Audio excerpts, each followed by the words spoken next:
tell you, who would have thought Donald Trump would be the man to deliver the republic from the brink of death? He could not have picked somebody better for Attorney General than Senator Sessions. He is going to burn the globalists to the ground. DrudgeReport.com says it all. The globalists are meeting, panicking, trying to save their program. In Obama's own words, globalism is in crisis. The New York Times responds saying globalism does not exist and I am insane. So that, talk about quadrupling down. I mean, these people literally are trying to engage in mind control and it isn't working. The fake news narrative is imploding as well. That's coming up after the break. But first, Paul Watson on the arrogance of the dying true fake news. Having lost the election and lost the argument, the butthurt left and the rigged media is desperate to salvage some scrap of credibility. So they've decided to create a new panic over so-called fake news, pressuring Google and Facebook to take action against fake news websites. Oh, and when they say fake news, that includes any reporting or opinion that contradicts their leftist narrative. The blacklist that all the mainstream media websites are circulating as the official designation of what constitutes fake news includes InfoWars and Breitbart. Well, imagine my shock. But this list of fake news websites, it had to be created by a reasoned, level-headed, impartial source. There can't be any bias involved in this, right? Wrong. It was created by a radical leftist safe space social justice warrior assistant professor who describes herself as a feminist activist and who supports extreme left-wing groups like Black Lives Matter and Occupy Wall Street. Well, imagine my shock. So the media is circulating a list of fake news websites created by an incredibly biased left-wing social justice warrior,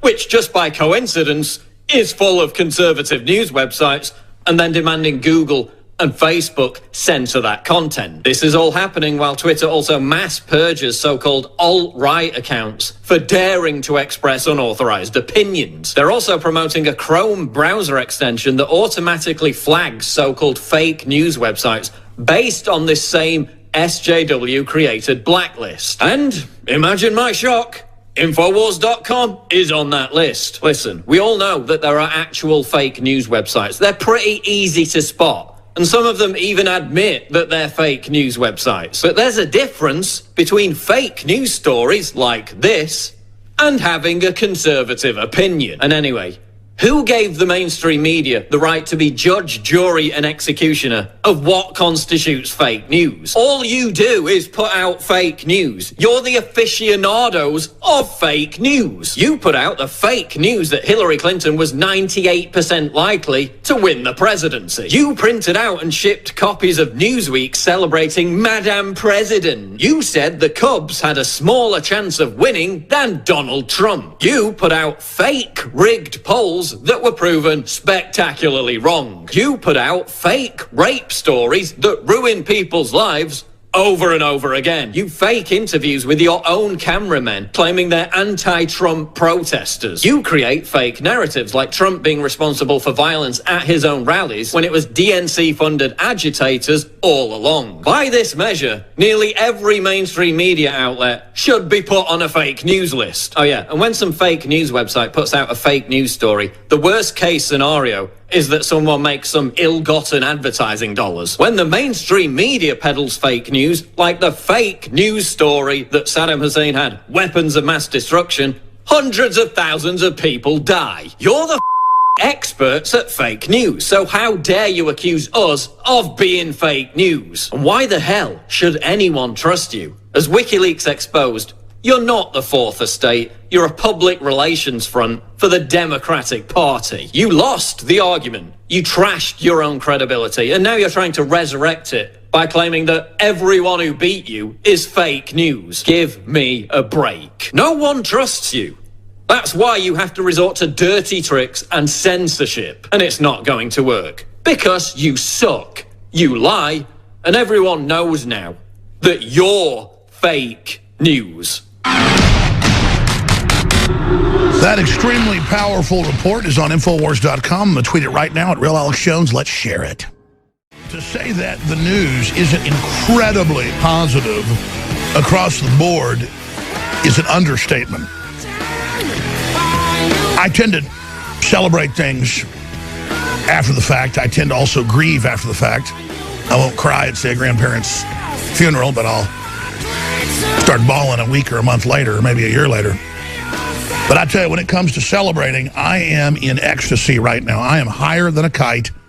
The only drug I've taken today is a half cup of coffee. I am higher than a kite right now. I am feeling so good because I've had time to really analyze what's happening and really track what Trump's really up to from the outside and the inside. And I'm telling you, it's beautiful.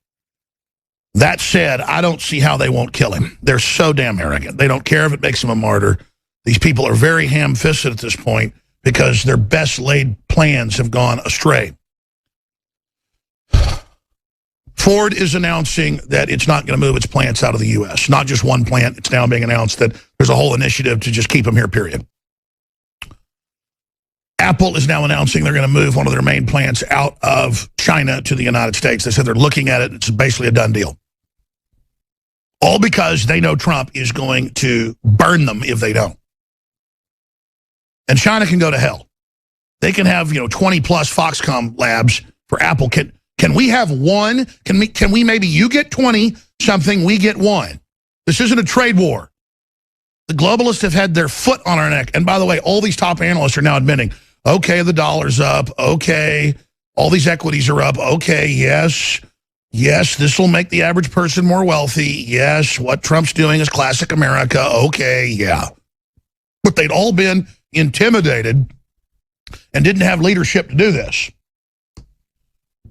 He's now announcing Senator Jeff Sessions, who is one of the most honorable men in modern history, to be the new Attorney General. Could not have had a better pick. I am just... Notice it's not who they kept saying, Giuliani and people like that. Splendid. Splendid. Splendid. Splendid. Delicious. Oh, and it just literally, I have hundreds of articles here, each one better than the next. Just each one better than the next. Just look at this on the fake news front. We've looked forever for the name, the dinosaur media, the deception media, the prostitute, the scumbags, the collaborator media. But, they are the fake news media, the fake corporate media. And I've called them that before, but that's the name. They're now giving us that name because we're stomping them into oblivion. The awakening is just absolutely ultra-massive, colossal, gargantuan, explosive to the power of 10. And so they come out with some cat lady, nothing against cats, but I mean, it's always got to be a cat lady wearing ironic glasses.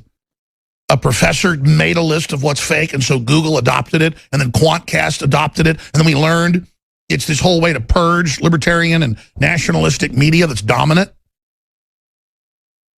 Guess what they did? Quantcast removed it and actually showed us what our ranking was today. They agreed, okay, yes, you're not fake news. Ladies and gentlemen, we just challenged them. We said, listen, I know you're a cat lady and a social justice warrior, and you think men existing is bad. I mean, she literally just thinks men are bad, period. We get you. You're entitled. You think you're God. You live, like a hobbit in your little, university in fantasy world. But guess what InfoWars is? I kept saying it was 167 as of last week. To give you an idea, Drudge is like 90-something. Infowars.com is 126. 100, and all they do is hook into Google Analytics. We have these numbers. We're even bigger than that. Now, here's the key. InfoWars is not the center of what we do. It's not. It's like 25%. Do you have any idea how big? I mean, I'm not even bragging. I just realized I need to throw it in the enemy's face and just laugh at them. We're bigger than the BBC and like CNN combined. We're bigger than the New York Times. These people are delusional. And guess what? A Mexican kingpin, who's not even Mexican, a Middle Eastern kingpin doesn't finance us. Our listeners do. It's just a beautiful American system. We are wrecking you. So I want to salute DrudgeReport.com. More than anybody in this fight, going back even 10 years ago, supporting us, taking a lot of heat, I know, for it. But Drudge knew we were hardcore cutting-edge news, and we've developed over the years. InfoWars isn't even really a modern design. We're going to redo it soon so it looks cleaner and better like Breitbart and other sites. But, I mean, just with an old design and stuff, it's like 4 or 5 years old, we are wrecking the enemy because of you. You are the InfoWar. I keep explaining it, folks. It isn't hype. We have free market culture, Americana, the apple of the world's eye. We turn the breakers back on, folks. We'll be the shining city on the hill. And that's why they're panicking with their race garbage and all of it. Trying to make the new majority that is Hispanics and Asians and others feel like they can't have the American dream. That it's antithetical, that it's racist. Why'd you come here then? Because a shell of what was there is better than where you came from. I get it. You just can't come here and be indoctrinated into some brainwashed enemy of the middle class and be turned into an anti-white racist. It's not going to happen. We're going to fight it. There's a lot of news on that front as well, but God forbid Trump bring back factories, air conditioning factories, refrigerator factories. Hundreds of them are announcing they're staying now because they were just waiting for the initiative. They were waiting for the president. They were waiting for the leader. Just like in V for Vendetta, he's talking to the inspector, and the inspector goes, why didn't you do it sooner? Why didn't you? He goes, I was waiting for you, man. I was waiting for a few good people on the inside. I was waiting for you. That's why they want us to start a civil war and go and shoot cops in the back of the head like that's a revolution, because that will cause us all to implode and beat each other's throats. So let me explain something. We're not out of the woods yet, but baby, we are in the lead, and it's ours to lose, and I want to thank Jesus Christ, my Lord and Savior. About 4 days before the election, I sincerely broke down and cried on air. And I used to maybe get tears in my eyes once or twice every couple years when I thought about, dead family or some sad story or saw something sad on the news. I'm a sentimental guy. But the tears in my eyes that I get at the dinner table at night and driving home from work now probably 50 times a day sometimes is the energy of the Republic coming back from the dead. These aren't tears of pain. These are tears of joy. That doesn't mean we're out of the woods. Doesn't mean evil isn't spiraling out of control. Doesn't mean there's not all the nanotech and GMO and genetic engineering and all of it. But I can feel the spirit of good beginning to come back into the world right now, and people are breaking the bondage. They're coming out of the matrix. They're coming out of the lie, and it is just you can feel it. It's like you go to a pep rally and you feel the energy, or a concert, the brain waves. You can feel the electricity, and Trump feels it too. And Trump wants that positive energy. That's why he goes where the good is. That's why he feeds off of it, because he's not out to get you. You think somebody that loves sitting around in gold palaces likes seeing people poor? No, he doesn't like it. Globalists, though, they admit that they engineered art and architecture in the last 60 years to make you feel ugly, to make you feel small, and to make you feel hopeless. Look it up. It's been declassified 2 years ago. CIA financed ugly architecture and art to make people feel small. That's not the CIA. That's criminals that have hijacked our government. So the social engineers want to fight. As I've always said, I don't know how this is going to end, but it's the journey is the destination. It's the fighting that God wants to see. You want to fight? You better believe you've got one. And you could misrepresent what I say and twist it all day long. People come here in much bigger numbers than they come to you, and they find out what's really going on. And quite frankly, sometimes it's embarrassing how I act. Yesterday, I was so hateful towards these people because I hate them. They're out to get me. They're my enemy. They're your enemy. I'm so pissed at looking at them that I was being very nasty. You know what? I'm proud of that. That was real. That's who I am. I love a lot. I hate a lot. I'm not going to sit here and make excuses for it. I got a lot of hate. I got a lot of love. It's beyond hate. They're just despicable traitor filth. I don't want to think about them. Excuse me. I'm not a vindictive person, but I love seeing Hillary rotting and falling apart and just seeing that witch melt in front of our eyes. Thank you, Jesus Christ. Thank you, Father above, for your Son. Thank you for the Holy Spirit. Thank you for goodness, and thank you for everything you've done. We repent from what we've done, and we commit to be better people. It is such a great time to be alive. I can feel the Spirit of God rising. Oh.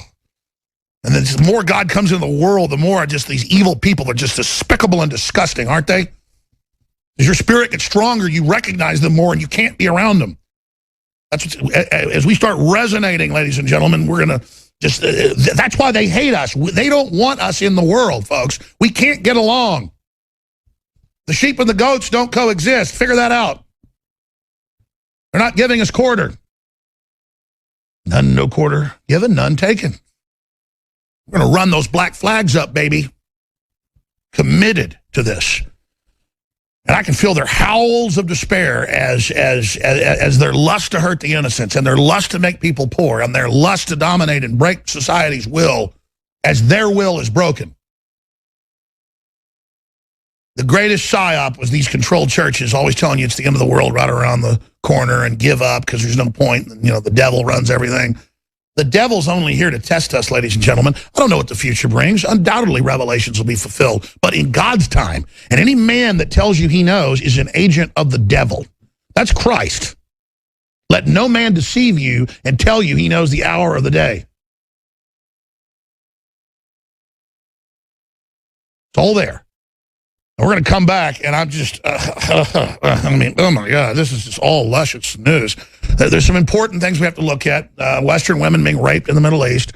When you get raped, you go to prison. Even if it's admitted, because you're not a person. And that's why I'm a bigot, because I don't want radical Islam running our entire country and world. And then we've got the Islamists licking their butts and stuff. That's all coming up I'm going to show you.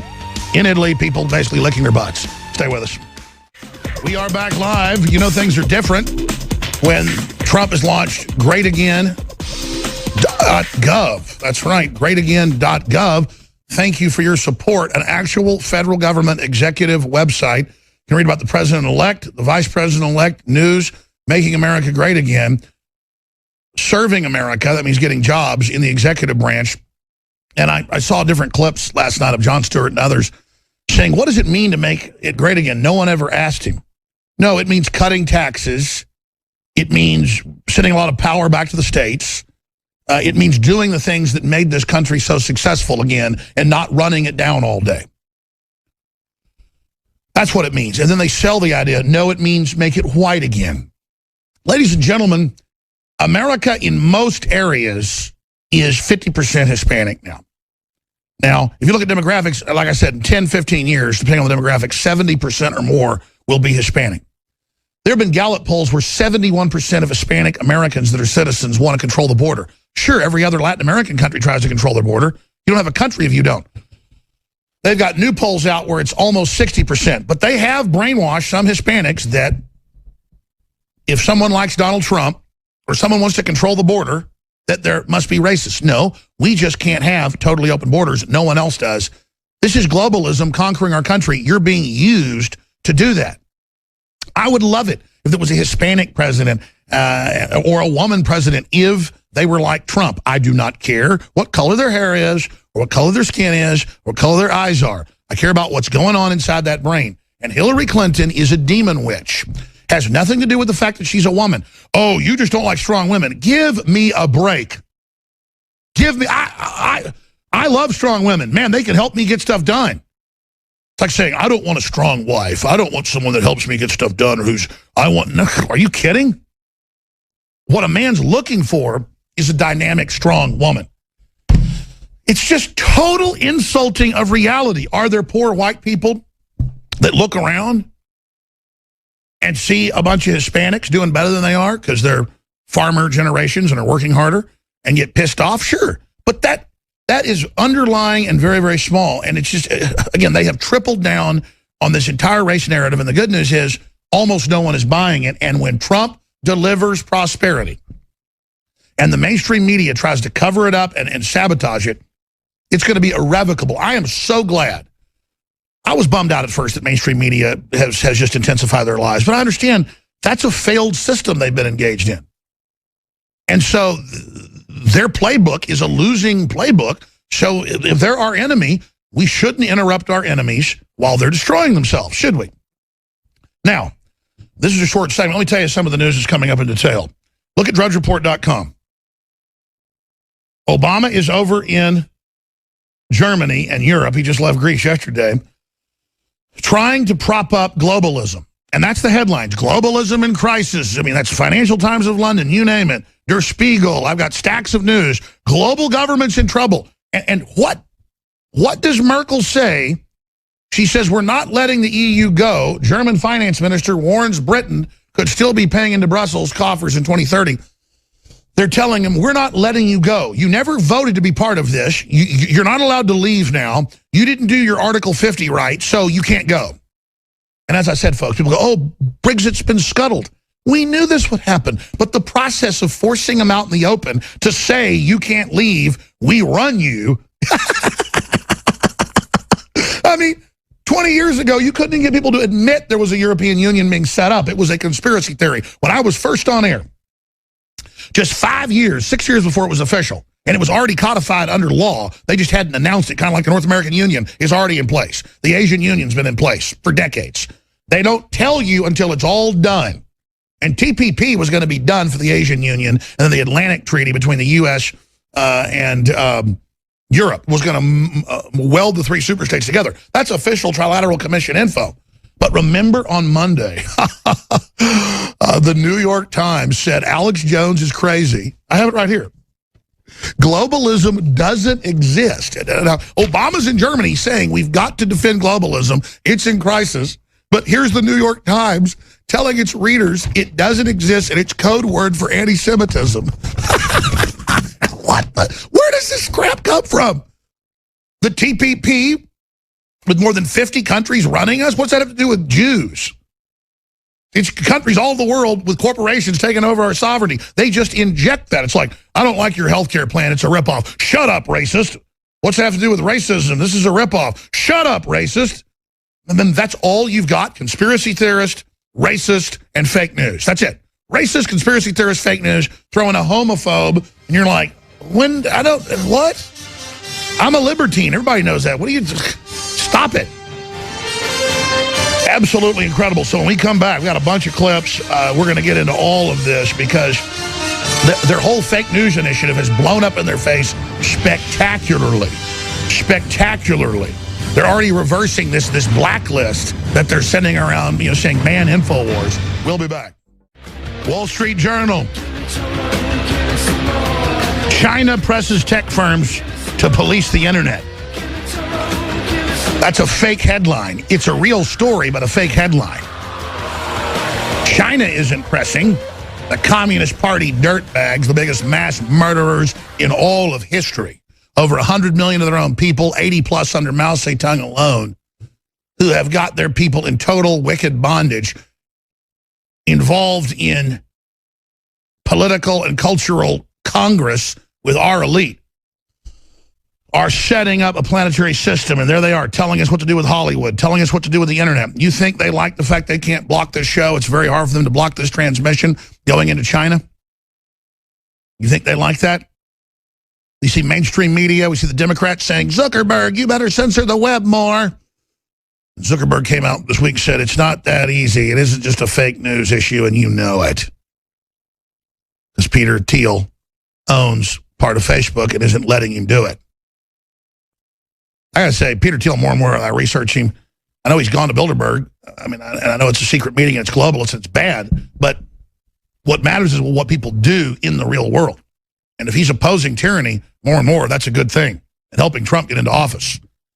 That's why the whole Bilderberg group has been against Trump. But just a few people on the inside that aren't bad can turn this whole tide. But look at this. China presses tech firms to police the internet. Third annual World Internet Conference aimed at proselytizing China's view to a global audience. That's right. The big World Internet Conference is basically run by China. China is making its move. And when we say China, we mean the evil folks that run it. So we have the Chinese telling us what to do. We've got the EU telling us what to do, saying globalism's in crisis. But imagine being a New York Times writer, and you have to sit there and write articles like Gibbs did as press secretary, saying the drone program doesn't exist years after it's public, and been on the news 1,000 times, 1,000.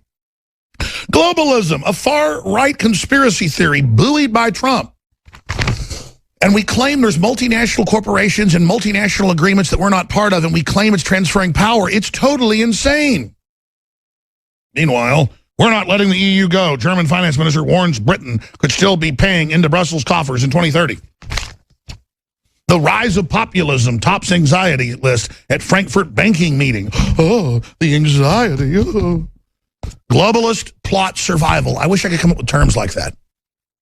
Because that's what's happening. Globalists are plotting their very survival. As they said in every globalist publication, our world government is in crisis. Our planetary plan we've been doing for 60 years is going to fall if Donald Trump gets elected. After Brexit and Russia pulling out, this is a beautiful thing. Hey, the Russian agent, Trump, just got Ford to stay in the U.S. The Russian agent is trying to get Apple, and they're saying they're going to do it probably, back to the United States, its factories. Oh, the iPhone will go up $5. Yeah, we'll actually have an economy. Big deal. Isn't that just amazing? Oh, my gosh, the Russian agent. Boy, we need more of these Russian agents then, don't we? The Russian agent just is moving to have the Attorney General be Senator Jeff Sessions, the total patriot. Oh, my gosh, those dirty Ruskies again. Truth is, there was no Ruskies involved with Trump. And now everybody sees how ridiculous that whole thing was. No, it's the globalists shutting off our power, shutting off our coal plants, shutting off our factories, shutting off our steel mills by design. And Trump's just going to flip the switches. He's 62 days from office, and already Apple's coming back. Ford's announced it's definitely staying. New factories are being announced all over the place. Power plants are now being told they can be turned back on, that are totally clean. Oh, they can now compete. Oh, sorry, General Electric. You thought you'd double and triple prices, and you did. Your little honeymoon screwing everybody over is bye-bye.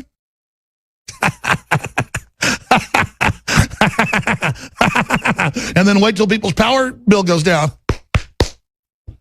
The evil city of Austin, the people that run it, there's not real elections here. This place is not a real elections in decades. I've seen it certified at the state board level by complaints I filed. They admitted it, but still certified it. The city owned 4 power plants. 1 was old, should have shut it down. 3 were new. And they shut them all down, didn't even sell them. They said, no, we own them, we want to shut them down. 1 part is left. It's the giant Fayetteville plant, 50-something miles from Austin. It didn't shut off. 1/3 of it's still on, but it supplies something like 10% of Houston's power. Austin owned the other plants there and just shut them off. They're just shut off. Gigantic, clean, modern, multi-billion-dollar power plant. That's military sabotage. That's globalism. Hurting you and your family. And the evil, racist Donald Trump wants to turn it back on and give you cheap electricity. Oh, what a horrible man. Oh, my gosh. And you see all these poor, disheveled, hopeless people. They could be black, they could be Hispanic, white. They all look stupid and panicked and scared and just running around like the government's their mommy, and they're in a jail cell hoping a window opens and a little plate of food comes in. In Venezuela, I remember hearing about this from a Venezuelan fellow who worked here in IT, and then I later saw it in the news. They make you pray to Hugo Chavez for your school lunch in the morning. They have you pray to Christ and no food comes. Then you pray to Chavez and milk and cereal comes. Talk about desperate. Talk about sad. Talk about unbelievably horrible. This is what we're entering into, and America has been given a reprieve. All I care about is delivery. I don't care who he appoints or what he does. I've said that. There's been some indicators I don't like, some things I do like. Look at Sessions. Look at Stephen Bannon. This is beautiful. All right, I need to start getting into the news here. Just briefly, let me get into some of the most important and exciting news and information first. The story's up on Infowars.com. It's got some very powerful videos that Paul Watson cut, breaking down the hypocrisy and the lies. The mainstream media fake news narrative is already beginning to collapse. Quantcast restores Infowars blacklist of fake news websites removed from Quantcast. They had accepted the Google Chrome that had loaded in a liberal social justice warrior female professor who she's judge, jury, executioner. She just decides what's fake now. She's God, like the Snopes lady. She has a cat. She lives in an apartment. That's fine. She is God. She arbitrates. Obamacare is free. Of course, it isn't. There is no IRS mandate. Of course, there is. There is no death panel. Of course, there is. But listen, Snopes said it isn't there. Okay. All right. So yeah, there you go. And this lady said so. So yes, ma'am. Yes, ma'am. Boy, we're so fake. Oh, we said Donald Trump would win and the polls were fake. And of course, we didn't just think that. I had the inside intel. That's why Trump's like, it's rigged. It's rigged. They didn't want to tell people we're way ahead in the internal polls because they would sound like a sore loser. But they knew. The media, from the New York Times, the Austin statesman, Jones keeps claiming that, that the internal polls show he's really way ahead. Who was right? That's right. See, because we tell the truth here. That's what we do. We don't sit around out to get people all day like you people. So, the mainstream media fake news narrative is already beginning to collapse after the author of a blacklist of fake news websites removed the list, because you can get sued for that, sweetheart. And Quantcast reinstated Infowars.com to its ranking as the 126. That's not news site, folks. That's site, period, in the world. Most trafficked website in the world. I'm just relishing the fact that we are kicking their butt up one side and down the other. Woo! I mean, when it comes to news, I think only the mighty Drudge Report, let's pull it up on Quantcast, like 98 or something. Only Drudge is bigger. We are slaughtering them. Drudge is 102. It fluctuates back and forth. Just slaughtering them. And by the way, the big news websites all have these weird little bots and stuff that republish their stuff and play games and manipulate. No. We don't have any of that on.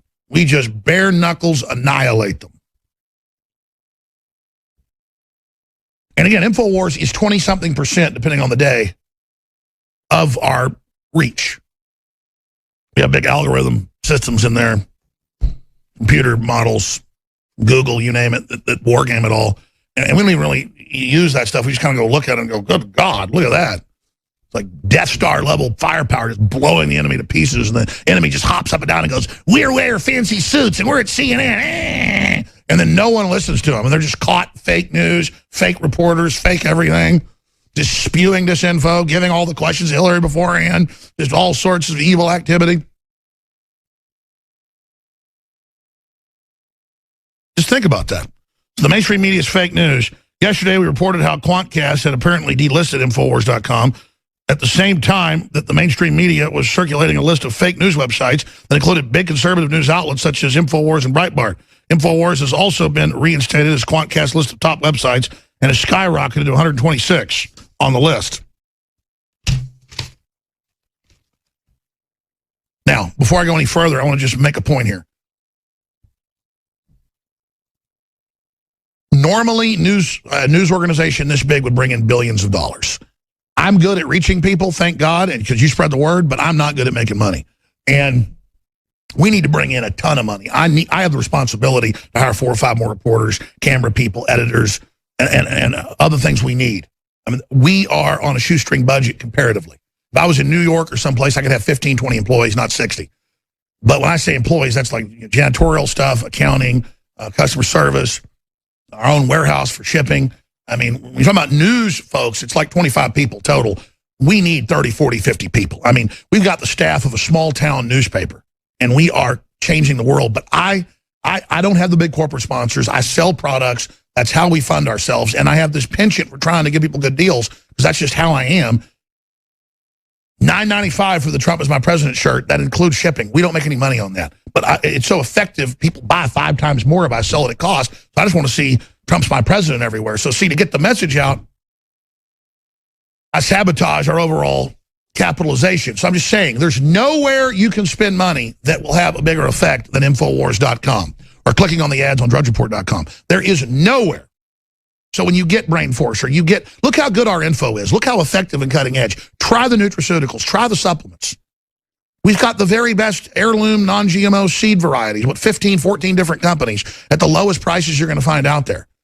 We've got a Made in America apparel, InfoWarsStore.com, or call toll-free 888-253-3139. And I want to thank you for what you've done so far, but it's time for most of the people. I mean, we know, because, again, it's all algorithms. That's how the internet works, that maybe 4% of the folks that come through ever buy anything. If 10% bought something, we could double in size, triple in size, and I am committed to go all the way. We could do so much more if we have a Washington bureau that's permanent and are in New York. We already have folks in London. I'd like to expand and actually set an office up in London and have Paul launch a whole TV operation there. Still a small operation, but very effective. I mean, I don't want to grow, but it's our responsibility. I'm not going to sit here and have half measures with the enemy. I'm not risking my life to play games. I want to press the issue and run them to ground and then give them no quarter politically and strafe them into oblivion. And we can do that if we keep our eye on the prize and have the eye of the tiger and are savage in this fight. Now we have Brain Force Plus in, now with 20% more capsules, and it's got an even stronger formula. It's been tweaked. Brain Force Plus, an amazing nootropic, now back in stock. InfoWarsLife.com takes you right to the subpage that has all of our supplements, InfoWarsLife.com, or call toll-free 888-253-3139. Also, the great longevity line of supplements. When you purchase it at InfoWarsTeam.com, you can sign up to be a distributor and get big discounts. You can also get free shipping when you sign up for auto ship there. InfoWarsTeam.com.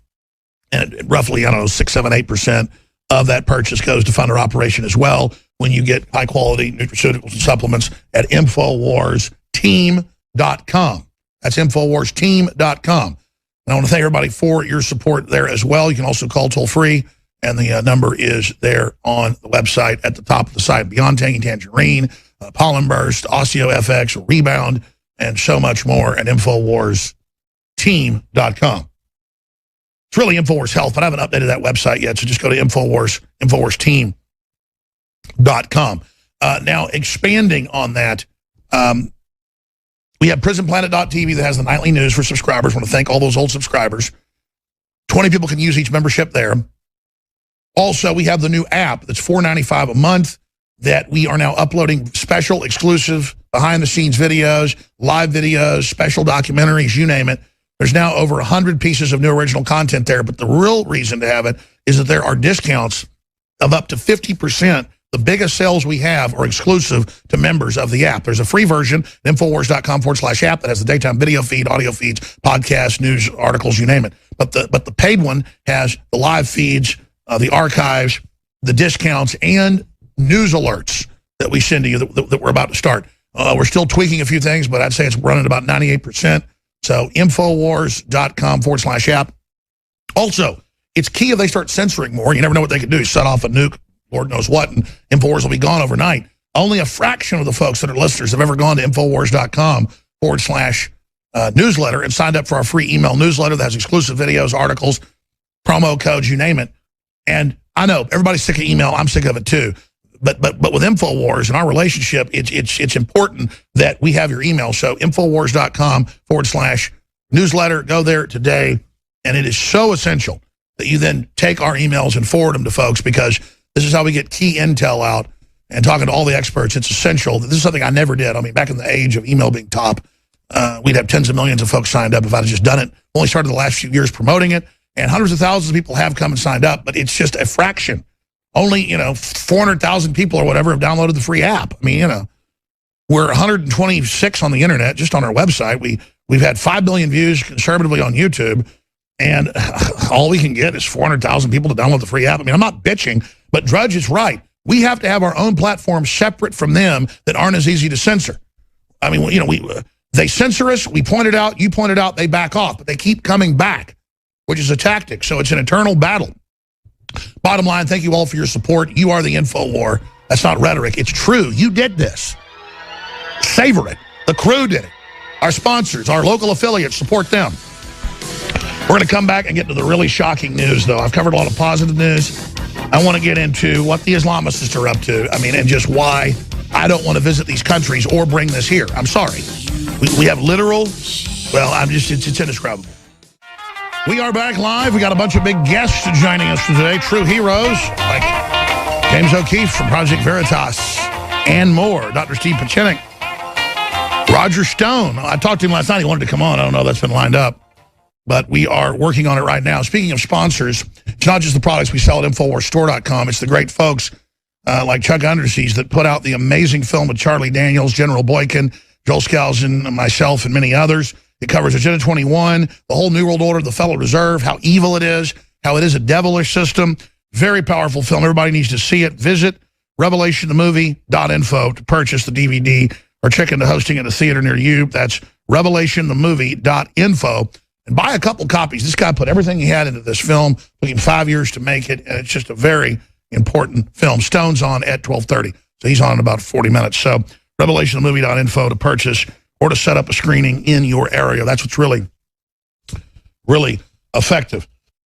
Because don't think we can back off now that we're starting to turn the tide. The fight's just begun. I mean, we've got to intensify our operations, obviously.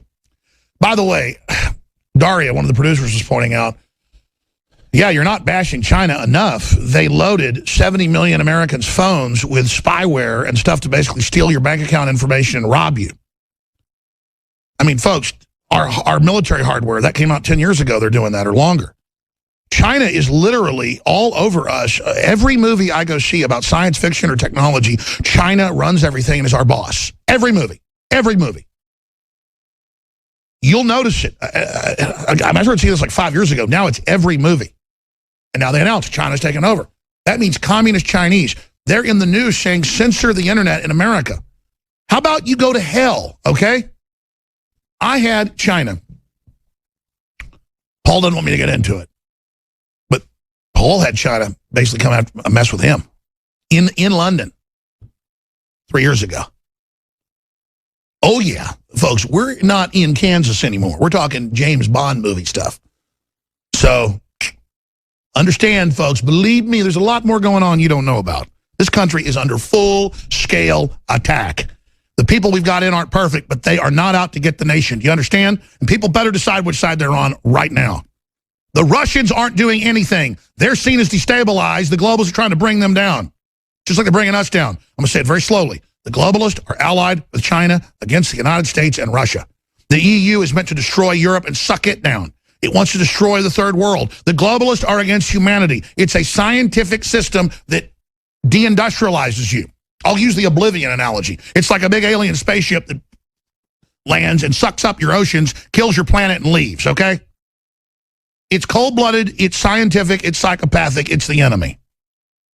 You better understand the real system in the world. And I know you know that. I haven't gotten to it yet. I'll cover it in the next 5 minutes. I don't want to bash Muslims. I don't want to bash the communist Chinese, but they're horrible. They're out of control, folks. I mean, you know, it's like saying I don't want to bash Germans in World War II, but they had a bad leadership and a bad culture at that time. I'm going to say the Nazis were bad.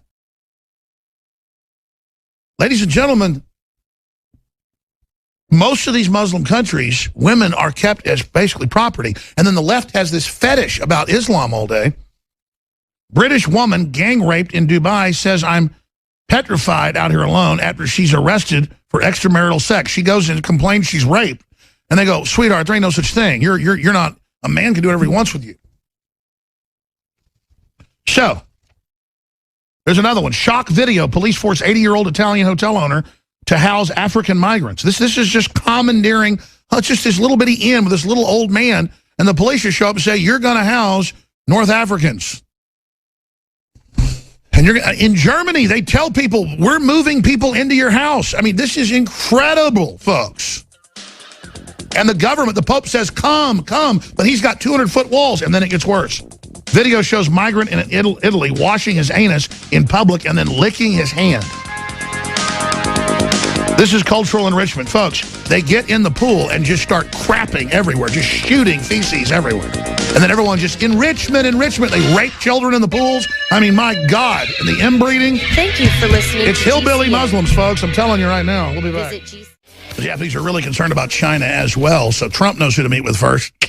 A lot of good things happening. It's good to have somebody that's not out to get the country in office, isn't it? A lot of people say, what are you going to do now? You're the one always on the outside bitching. We've still got all the globalists to fight. But if we ever turn things around really good, I'd be like, let's, deliver food aid to the third world, or let's try to, I mean, I already fund with charities. I don't have a lot of money, but I pay for wells in Africa and wells in places like Paraguay, and the CAF program. I've been involved with that with my grandmother for a long time. I mean, I don't know. I think I gave just $10,000 for cows for Africans last year. And I'll never talk about that stuff. I don't sit there and brag about it, but you can really help somebody paying for a wind turbine in a village, paying for wells in a village, paying for, buy the whole village, a couple calves apiece. That's the kind of stuff I do. It's really cheap. Some good programs out there. And it's because I want to help humanity. I want that spirit to grow where people then want to help me. And then to be called racist, I'm just done. Meanwhile, look at the Middle East, folks. I mean, it's some of the most backwards areas in the world, and our government under Obama and Hitler went in and blew up any of the real progressives. Gaddafi was building up all of North Africa.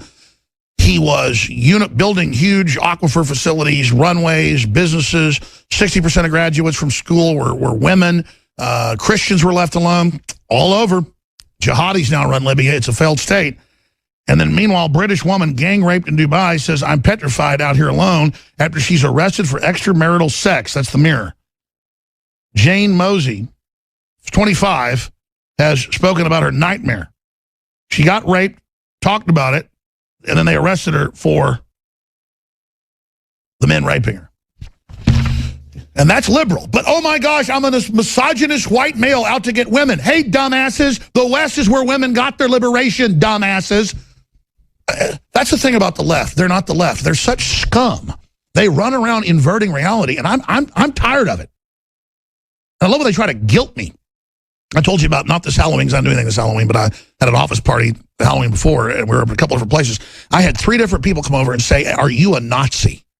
Because I was wearing an airline captain hat and a black shirt and purple pants. And when I wouldn't kiss their ass, they'd get in my face, and I'd say, listen, you're just a mental patient wanting to control my life, you little freak. Now let's go to the next one here. Shock video. Let's roll this for TV viewers. It's up on Infowars.com. Paul Watson article. Police force 80-year-old Italian hotel owner to house African migrants. And I showed this.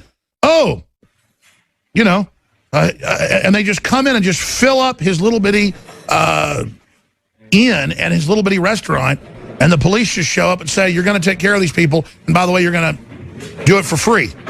And people say, oh, well, don't be racist. Can I go to Africa and do this?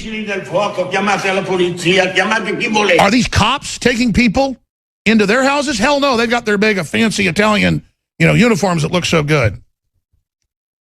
They always pick some little sad man to do it too. Same thing in Germany. This is Merkel. Come here, come here, come here. Meanwhile, let's play this video out of Italy. This is what you see when you're in Italy, folks.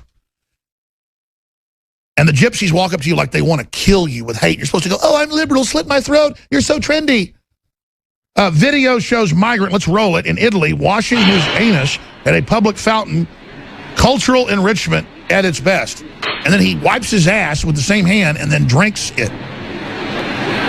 Oh, yeah, this is genius. And now we've got cholera and plague and, I'm sorry.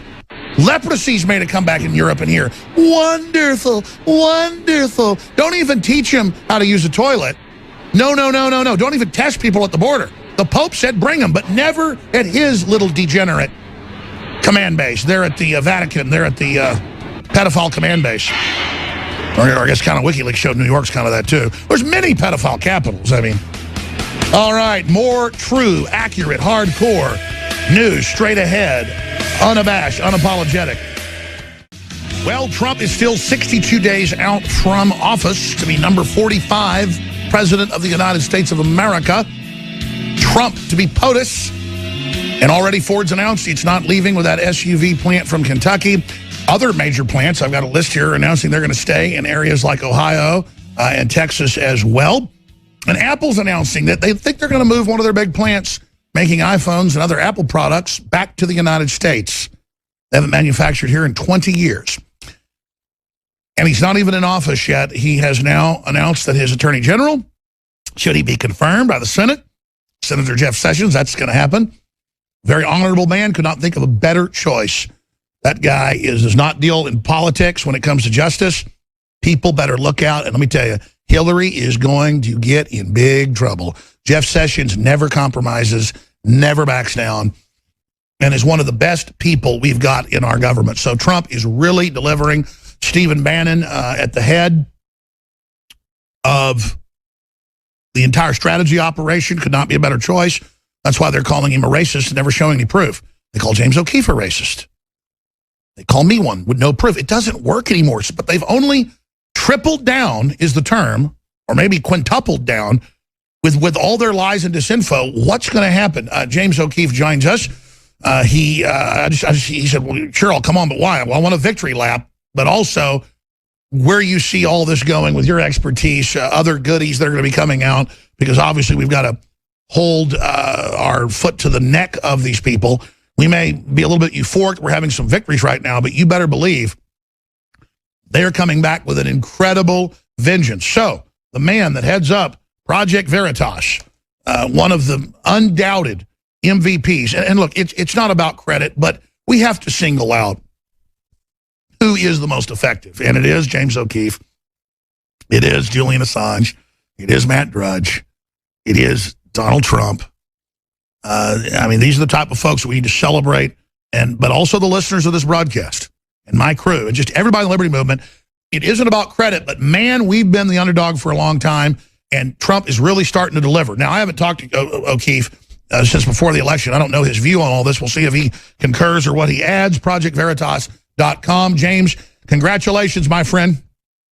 Hey, Alex, thank you so much. And just by way of introduction, I've had a chest cold the last few days. After a week of adrenaline and unbelievable, amazing highs and amazing lows. I'm recovering here physically, so I apologize. I'm not 100%, but it's so great to be with you. Well, absolutely, my friend. I know I was exhausted for 3 or 4 days as well, kind of like dizzy actually, but I'm now back to normal. Hopefully, you get back soon. Where do you want to start? Well, I think that one of the things that Roger Stone and I discussed last time I was with you was the tipping point that we thought that we had not reached as a country. I think we are now beyond the tipping point where social media and the power of independent media is greater. It is greater than the mainstream media. We have reached that tipping point. We are at a point where the power of the media is now not what it once was. When I was at that election night, Hilton Hotel, and I saw the big lights and the hundreds of journalists, I could see them physically sobbing. I could see them crying because they had now realized that they had lost their power. And it was a very moving moment for me because I've spent the last 8 years of my life fighting these people tooth and nail, persevering over their firewall, breaking news on YouTube, even while these companies like YouTube and Facebook and Twitter try to shut us down. And to reach that climax where now we are now more powerful than they are, it was a very touching moment for me, and it showed that the whole game has now changed. We are living in a new world where we are now more powerful than they are.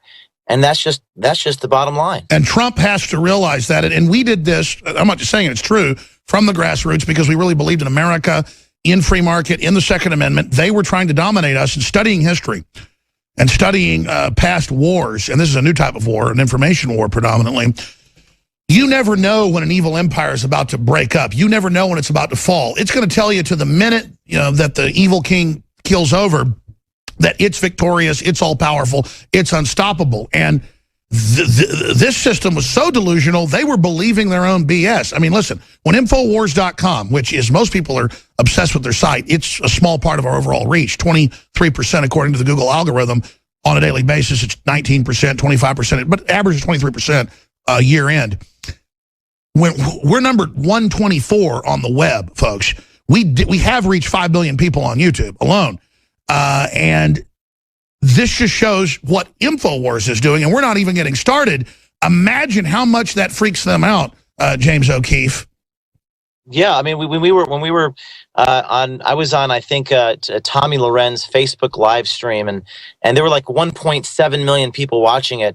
And CNN's Brian Stelter, this is a Reliable Sources, the show is called Reliable Sources. He tweets at me and he goes, James, we got 1.2 million viewers on CNN. And I said, Brian, we got 20 million views on our YouTube channel in the last week. We got 100 million Twitter impressions. Nobody watches CNN. They're delusional. Except when you're in airports. They are delusional. They're losing. The bottom line is, Alex, is they realize they are losing their power. That's it. They're losing their control over the voter. And they're losing their power over the people, and they panic, and they get emotional. And when they get emotional, they make mistakes. And then when they make mistakes, they lose their credibility, and the audience, that is the American people, leave them, and they go to organizations like InfoWars and organizations like Project Veritas, and they go to where the action is, the excitement. And by the way, there's only 6 or 7 networks and systems. Their audience is so tiny now, even Fox is nothing compared to the independent media, but they're still so delusional. And nothing against Fox, but they just don't know it yet. And we're not bragging. We're just explaining, folks, the new media landscape for everybody. There are high school people and college kids that are getting 100 million views a month. There are hundreds of prominent people that have just suddenly popped up that are huge. I'm excited to see that. I mean, what's scary to the establishment is we're not just getting the regular news audience.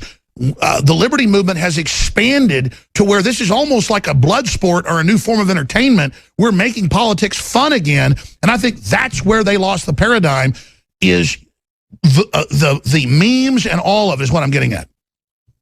Yeah, well, when we were, Alex, before, after I spoke with you last time on Election Day, we were in Philadelphia exposing voter fraud.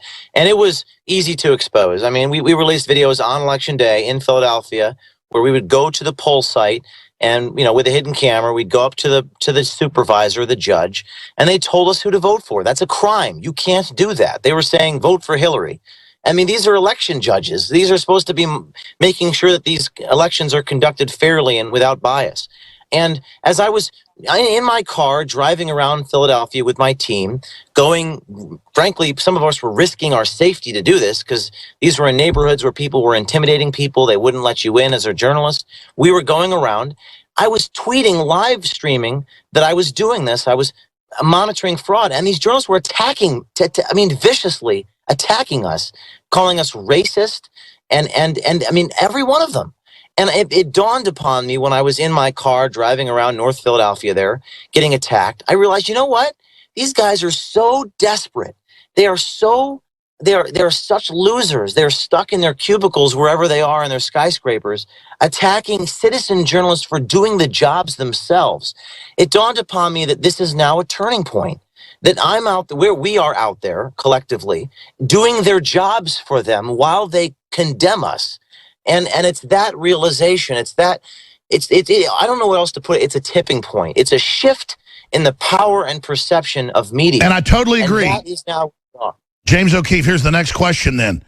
How do they strike back? Well, we've seen them with this delisting with Google Chrome and Quantcast, but one day after they did it, they relisted InfoWars and Breitbart and others, because everybody looked at it and said, some professor just declares she's God and says what's real and what isn't, after this entire mainstream media got caught faking polls, faking election results, giving the questions to Hillary, fake interviews. I mean, I've looked for names for the mainstream media all these years. They finally gave it to us. They're the fake media.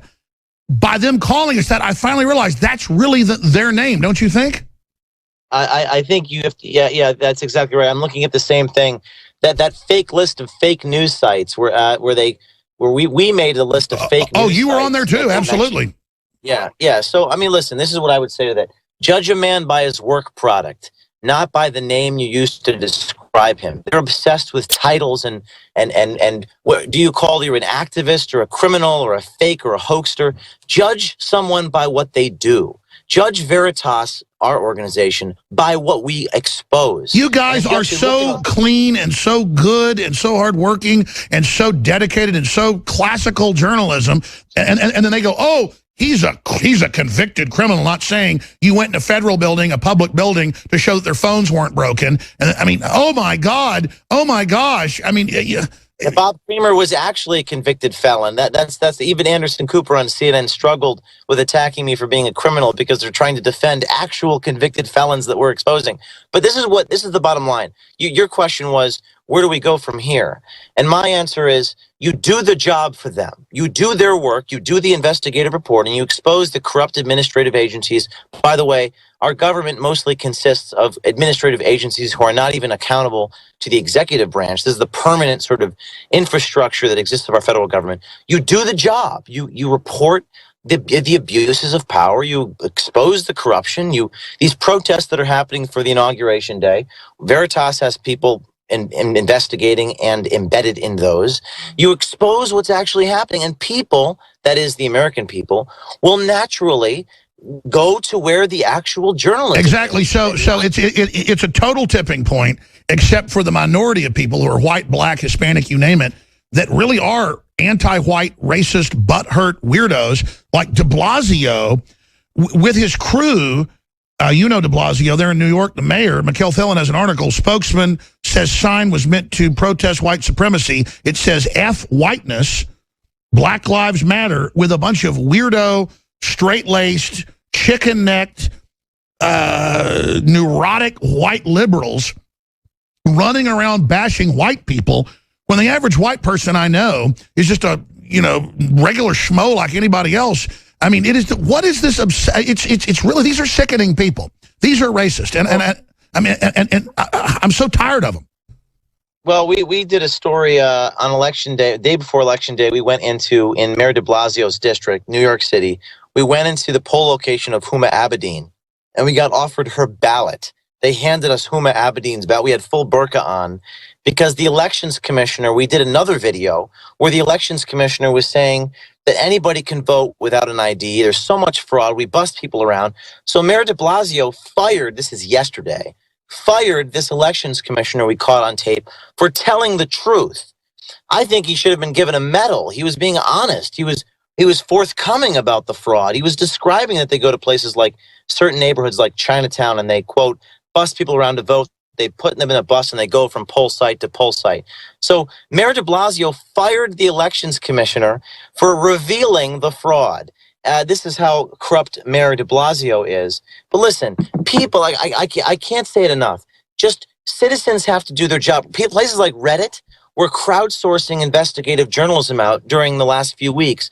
They were looking through FEC disbursement forms. They were giving that to us while these journalists in their ivory towers were condemning us. There's that picture right now. De Blasio demands resignation of elections official. Who actually told the truth and said it's wrong that there's fraud and he wants to stop it. And then he gets, how about de Blasio resigns? So let's expand on this briefly. I forgot that. It's beautiful how Reddit and all these other big sites are crowdsourcing the WikiLeaks, crowdsourcing election research. This is HUMET. This is the people making it a game to fight corruption. That's what they've always been afraid of. It's fun. It's an animating contest that Jefferson talked about. Yeah, and one of the most enlightening moments of the last 45 days when I was breaking these stories and the Washington Post tweeted at me and said, "Why don't you actually show me a video of Obama meeting with these people? Show me the video." And I tweeted back, I said, "Hey, Dave, shouldn't that be your job? Isn't that your job at the Washington Post?" But they're totally reactive. You couldn't even break a Woodward and Bernstein style story these days. They're a bunch of white shoe, arrogant Harvard snobs. They push classism and racism because that's who they are. We're just gutter-brawling, blue-collar patriots. We're going to kick their ass every time. Yes, and they're reactive, and they are reactive to what we do. That's the beautiful part. They're now talking about what we are talking about. We set the narrative now. Yes, they criticize us, they call us names, but they can name call all they want. Judge a man by his work. Don't you love how they call us fake news and they call us alt-right? Exactly. We're not going by their labels anymore. Well, they said to Steve Bannon, they called him a white supremacist. I mean, I know Steve Bannon. I've worked for Steve Bannon. He's not a white supremacist. He's a hardworking, he's a good businessman. Everyone at Breitbart News they're decent people. They have their views. But you know what I say? I say if the media wants to hashtag stop Bannon, they should endorse him. Because at this point, the people are going to do the exact opposite of whatever the media tells them to do. Bannon is a trailblazer. Is a trailblazer and took Breitbart in the right direction and helped win this election. Again, America is about betting on the people that are trailblazers who do the right thing and win. These are winners we're talking about. Absolutely. And I think the media, people are now going to do the exact opposite of what the media tells them to do. The vaulted, as Brit Hume said, the vaunted power of the media is not what it once was. Their entire business model is based on credibility and and relevance. And when they become irrelevant, when people don't trust them anymore, we're living in a new world. It really is historical. Alex, I can't emphasize just how big, how game-changing, how transformative the last couple weeks are. And we are the tip of the spear, buddy. We are it. I mean, we are at the front lines of democracy, of information. And we're on the front lines of the rebirth of our constitutional republic and the new renaissance, my friend. And when we get thousands of people every single day, and that is true, today we got hundreds of tips, and people say, come to my school board, come to my town council, come to my state office, and expose this. And the secret is you're going to expose a lot of it, but they're all copying Veritas in your book that lays out how to do it and how to do it legally and lawfully as investigative journalists. They're now all starting their own little town watches. And again, the return of America's here. It is horrifying them. Yes, it is. It is horrifying them, but we have a responsibility to build a institution. You're right. People are going to do it on their own, and that's important. We're going to, as long as it's legal. No, I'm saying they should go to you as well, but I'm just saying don't wait for orders from headquarters, folks. Just do it. Yeah, just go out and like Reddit. The Reddit community is a great example. These are people who crowdsourced it out. They found Zulema Rodriguez was the protester who shut down the highway in Arizona during that video series. People found little video clips of her, and they said, that's her, that's Zulema. She was paid by Hillary Clinton. So people are doing it themselves, and it is a beautiful thing to watch. The normal people doing the job of NBC News, while NBC News puts insurmountable obstacles in their path. It is moving to watch. Wow. The fact that this is happening. James, I've been interviewing you probably 8, 9, 10 years, whatever it is, and I tell you, you were on fire. I mean, even though you're under the weather, I've never heard you so excited. Is there a feeling, not of completion, but of satisfaction that, wow, we are on the right side of history. There is a God. We've had this great victory. We've got more work to do, but there is a light at the end of the tunnel. Sometimes the good guys win. Yeah, I don't know if I myself am Catholic, so I'm a man of God. I believe that there is, it's satisfying. It's redemption. Being there that night, seeing this happen, I think we're given another chance as a country to, Benjamin Franklin said it's a republic if you can keep it. You can right? feel the providence, can't you, in the air? I can feel the providence because there are too many. This investigation took us a year to do. Too many things could have gone wrong. It was so risky. It was so dangerous. I mean, we were invited to the White House. We could not go. It's the equivalent, to use a cheesy analogy, of like you did 5 Death Star runs and every time you blew it up. I mean, it was just all was incredible. Yes, and I think we've been given another chance. This is we have an opportunity here to reverse course, and I think I think the solutions are beyond the legislative process. I think it's going to require normal people doing extraordinary things, and to see the hundreds of thousands of people in this country take it upon themselves to do the job of the media, that to me shows us that there's much hope for the future. So it's redemption, sure. It's satisfaction, and it's hope. And it's the fact that the battle's not won, even though we're starting to turn the tide. You know, I forget who said it. We can look it up, but they say that it is great times. It is tumultuous times. It is extraordinary times that make extraordinary men and women, and I think that's what we've seen here.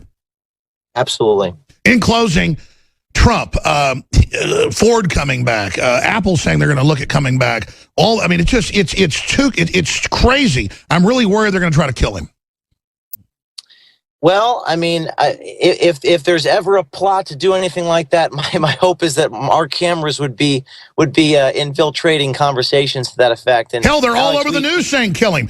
Why aren't these people being arrested saying kill Trump? I'm going to kill Trump. You know, actually, they're on Twitter saying they want to kill both you, me, and Trump, and Jack Dorsey is not kicking them off. Recall that Jack Dorsey is now Twitter is now removing people on Twitter. They removed me. They reinstated me.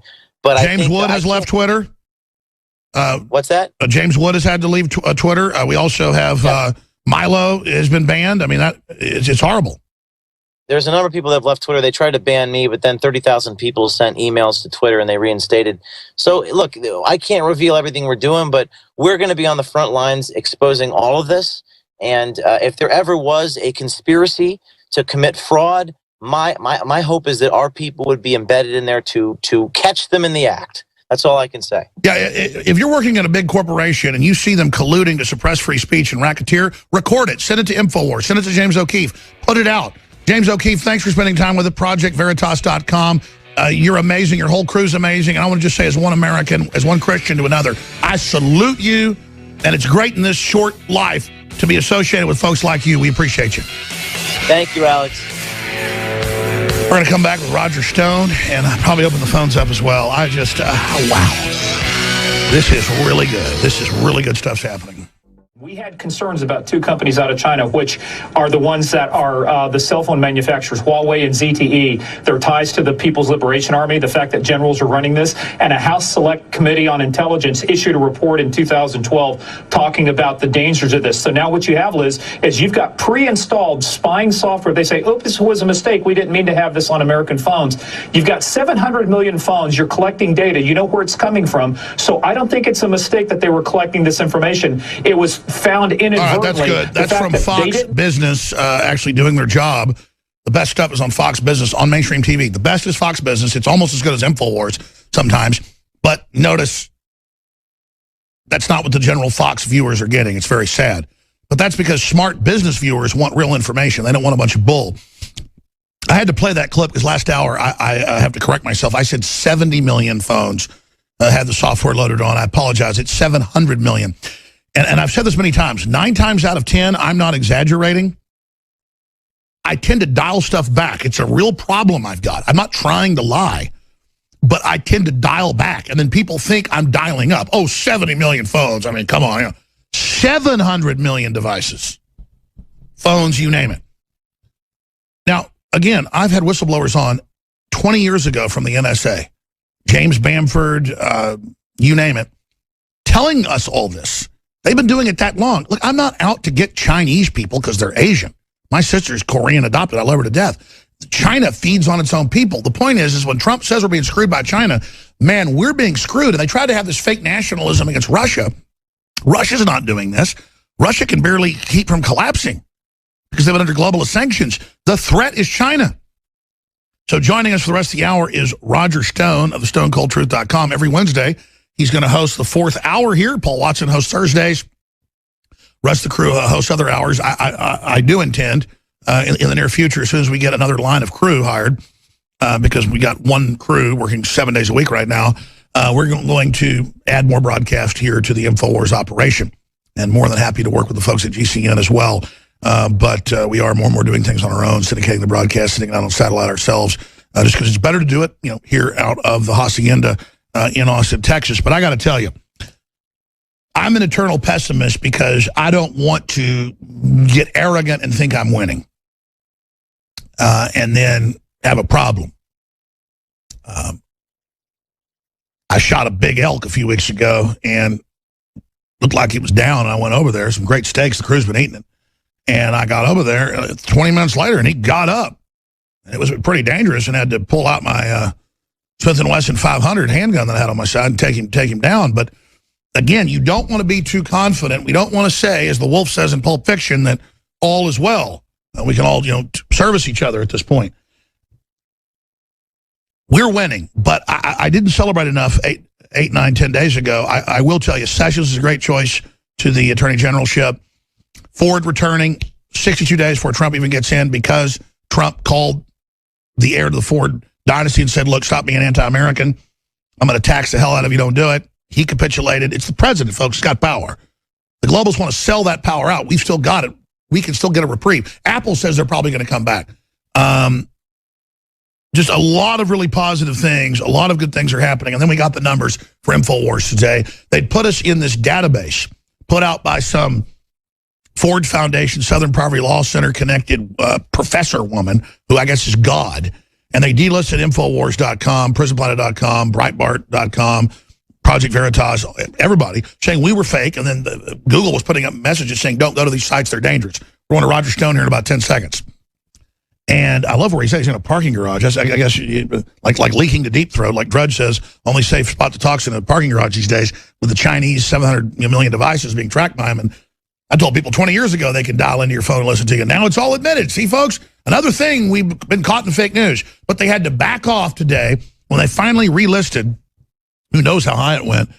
Infowars.com today, it was 126 on the web. Drudge is like 100. So when I tell you that we're getting 10, 15, 20 million visitors a day, folks, I'm not kidding. And let me expand on that. 80+ million viewers election week. And I thought it would actually trail off. It hasn't. I mean, it's not. I mean, I thought it would go down by like 60%. It's only gone down by like 20%. This is just insane. And the problem is, I'm just wondering how they're going to strike back. You've got them desperately trying to prop up globalism, meeting with Merkel, Obama. Roger Stone, how big is this win? I mean, you wanted me to celebrate. Last week you said, look, tomorrow we can get back on the parapet. But I got to tell you, I'm ready to celebrate now. I'm kind of having delayed euphoria here. Well, Alex, I am reaching you from a parking garage, kind of a homage to Deep Throat, if you will. I'm in town to meet with some of the transition people. Look, I'm very, very pleased. excellent news today. Jeff Sessions, a senator who's been on this program, an early Trump supporter, a believer particularly in sealing our borders, in the rule of law, the right man at justice, in my opinion, the right man to proceed against the Clintons with a grand jury proceeding. Excellent news of General Mike Flynn, who thwarted the Clintons and went to the Trump side, actively campaigning for Trump, a very effective surrogate for Donald Trump. Now at NSA, you see the beginnings of a team of nationalists, a team of men and women who will put America, not the globalist agenda, first. So far, so good, Alex. I'm very pleased. Let's keep talking about this situation with Flynn and NSA. Wow.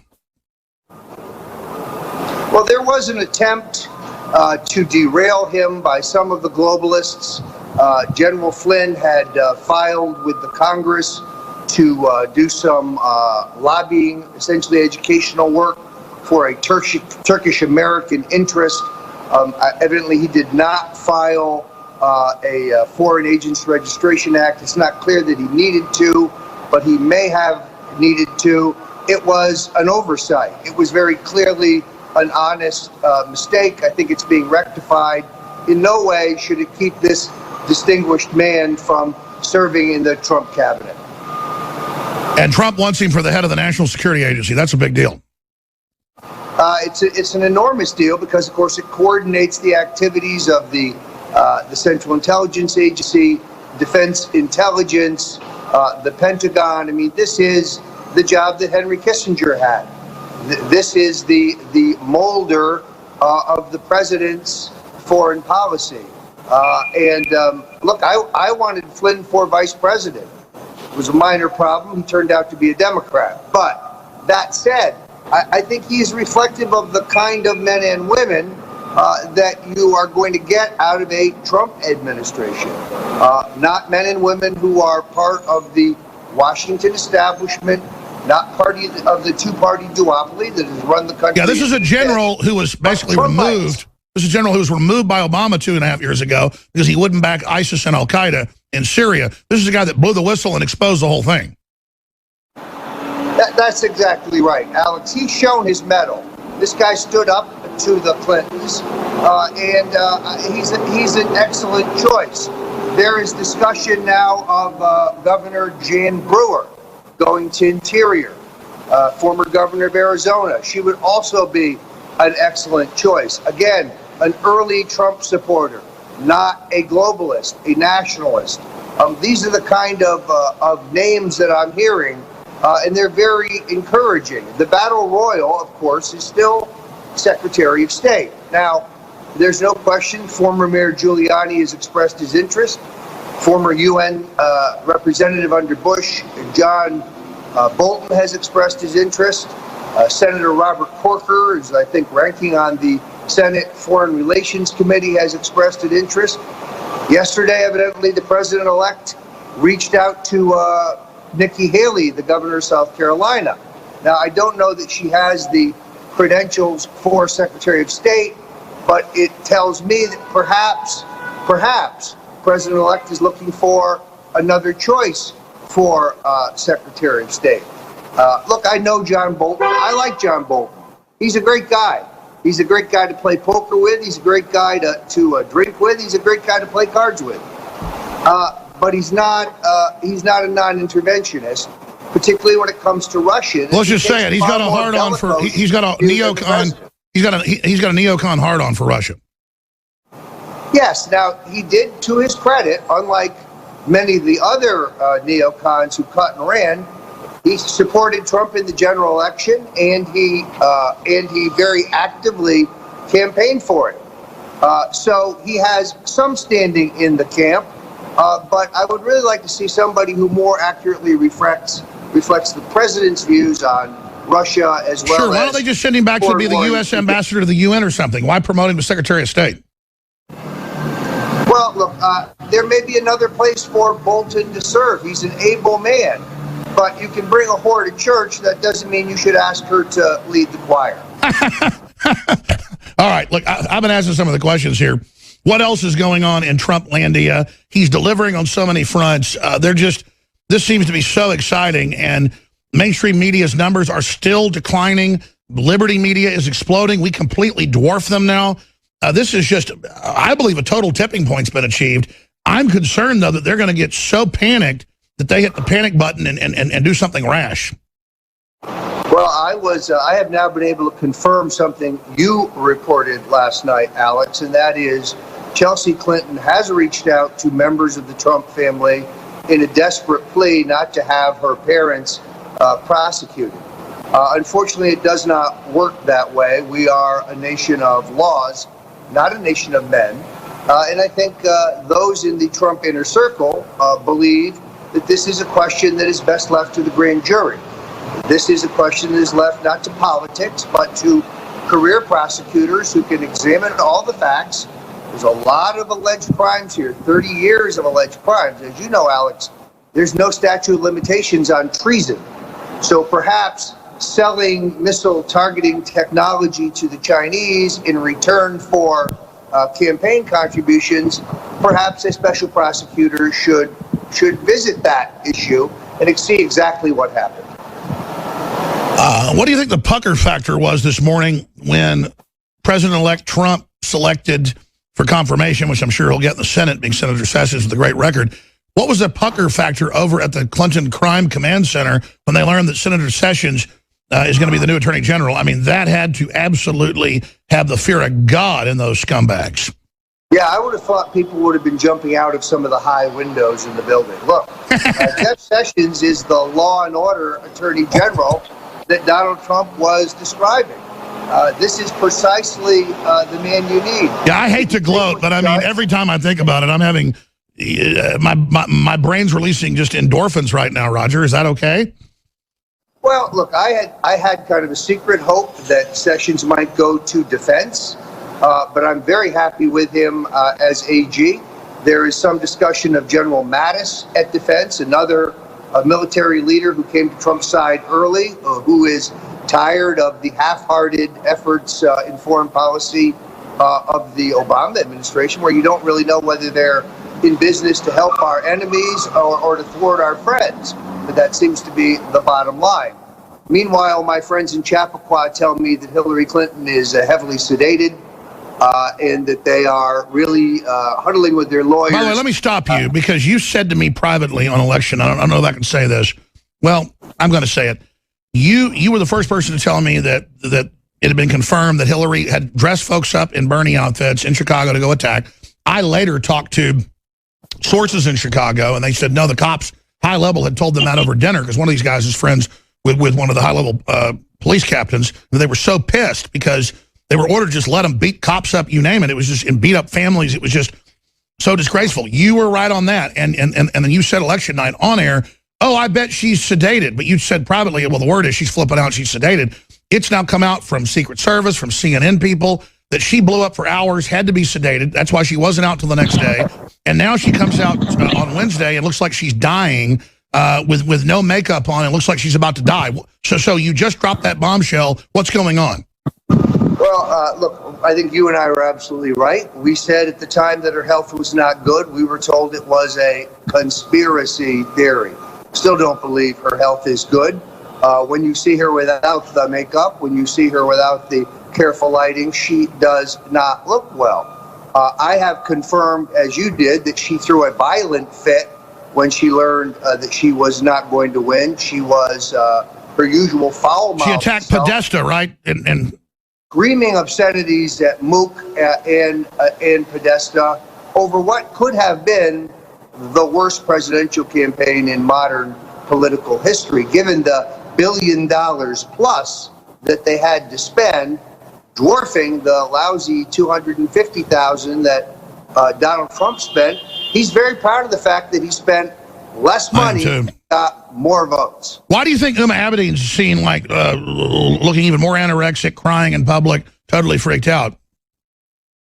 Well, she may be looking for a sympathy factor. Perhaps that's where this is going, that People will feel sorry for her, and therefore perhaps she won't be prosecuted. But there are crimes at the Clinton Foundation, Alex, that are even as yet unreported. Sure, of course.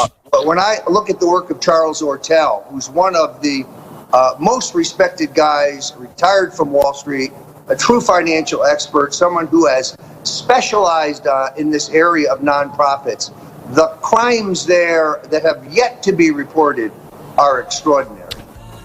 We're going to come back, final segment with Roger Stone, and get into whatever he wants to talk about. I've been asking the questions here, but wow, what an amazing time to be alive and to see Trump delivering. All I care about is policy. I don't care if he puts Santa Claus in, Secretary of State. Santa Claus better do what Trump wants and better deliver this republic back. And so far, I'm seeing Trump deliver 100%. This is incredible. 5 more minutes. Donna Pachenik is coming up after that. We also are going to be taking your phone calls. And we've got Roger Stone with us. I was talking to him during the break. I said, what's most important? He's going to reiterate that to you right now. I'm not going to belabor this because there's so much to cover. We need your support. Yes, we may be 126 on the web, and we may reach 5 billion people on YouTube. 5 billion views. That's an old number, by the way. But I'm not good at making money. And so for a media operation this big, we should have 10 times the money. I want to be able to get more reporters. I want to take care of the folks I got here that deserve it, and I appreciate you. We got great products at InfoWarsStore.com. We've got the new Brain Force now with 20% more capsules in each bottle. Great nootropic. Got a lot of other great products. InfoWarsStore.com. Shop with the good guys. We appreciate you. Support the InfoWar. InfoWarsStore.com, InfoWarsLife.com, or call toll-free 888-253-3139. Going back to Roger Stone, by the way, both of his books for sale. And the collector Bill Clinton rape shirt available as well at InfoWarsStore.com. You were getting into the other issues we're looking at, what we're facing, and how we make sure Trump is surrounded by real patriots. Well, Alex, first thing I got to tell you is that everybody in my family now wants a Trump is my president t-shirt for Inauguration Day. So I think they were ordering yesterday. I can see this is going to be a very hot item for both those who are going to the inauguration and those who can't make it. We are exploring having a pro-Trump demonstration to support the president at the inauguration. Let's just say we're going to do it. We are out there looking for a location. I know you're interested. We should have details momentarily. I think it's very important that supporters of the president show a show. Yeah, we don't just let the communists and all the racists run around and claim that there's no opposition to them and let them hog all the media. Exactly. There's no way we're going to do that. So the difference is our people aren't going to be paid to be there. Our people are going to be there because they're patriots, because they're true believers. The Soros crowd, as you know, they'll be there because they're being paid to be there. They're paid agents provocateur, paid agitators. These demonstrations are getting more and more pathetic. In Fort Lauderdale, they were handing out flyers saying Donald Trump will dissolve gay marriages. No, he won't. That's not what he said with Leslie Stahl on 60 Minutes. It's not what he said in his acceptance speech. That's not what he's ever said.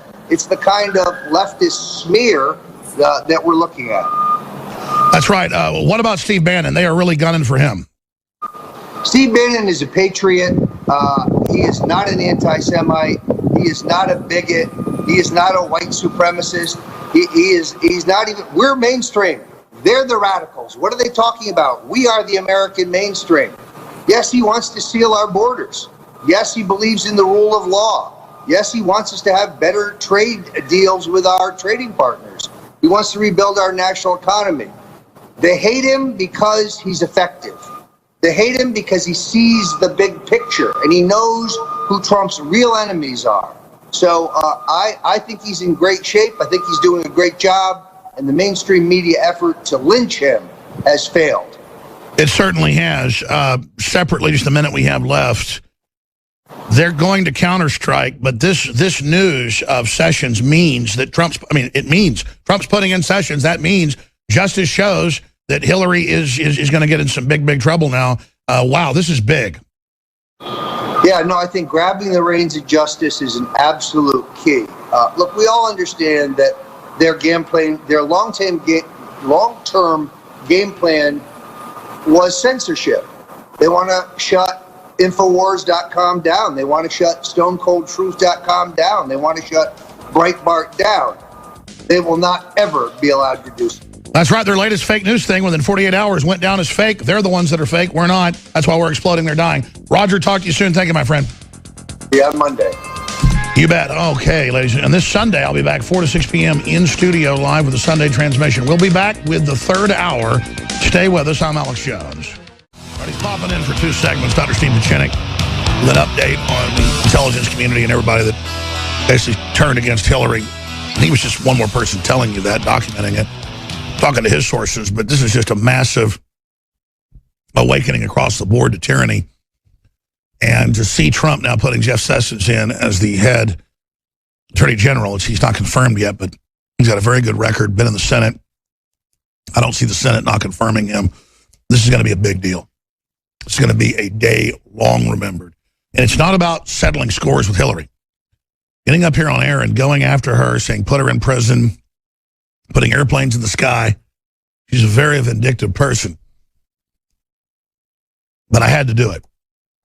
And I would have no power if it wasn't for you.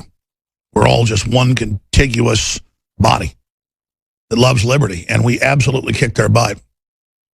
And to see record numbers of Black and Hispanic Americans vote for Trump against all the brainwashing and all the stuff that he's a racist just showed that self-preservation and common sense is a lot more effective than pity party brainwashing. They want us to be, it's not even racism we face, it's all this neurotic, political correctness, uptight. I mean, I'll just tell you, you get around so-called liberals, they're the most anti-liberal people I've ever been around.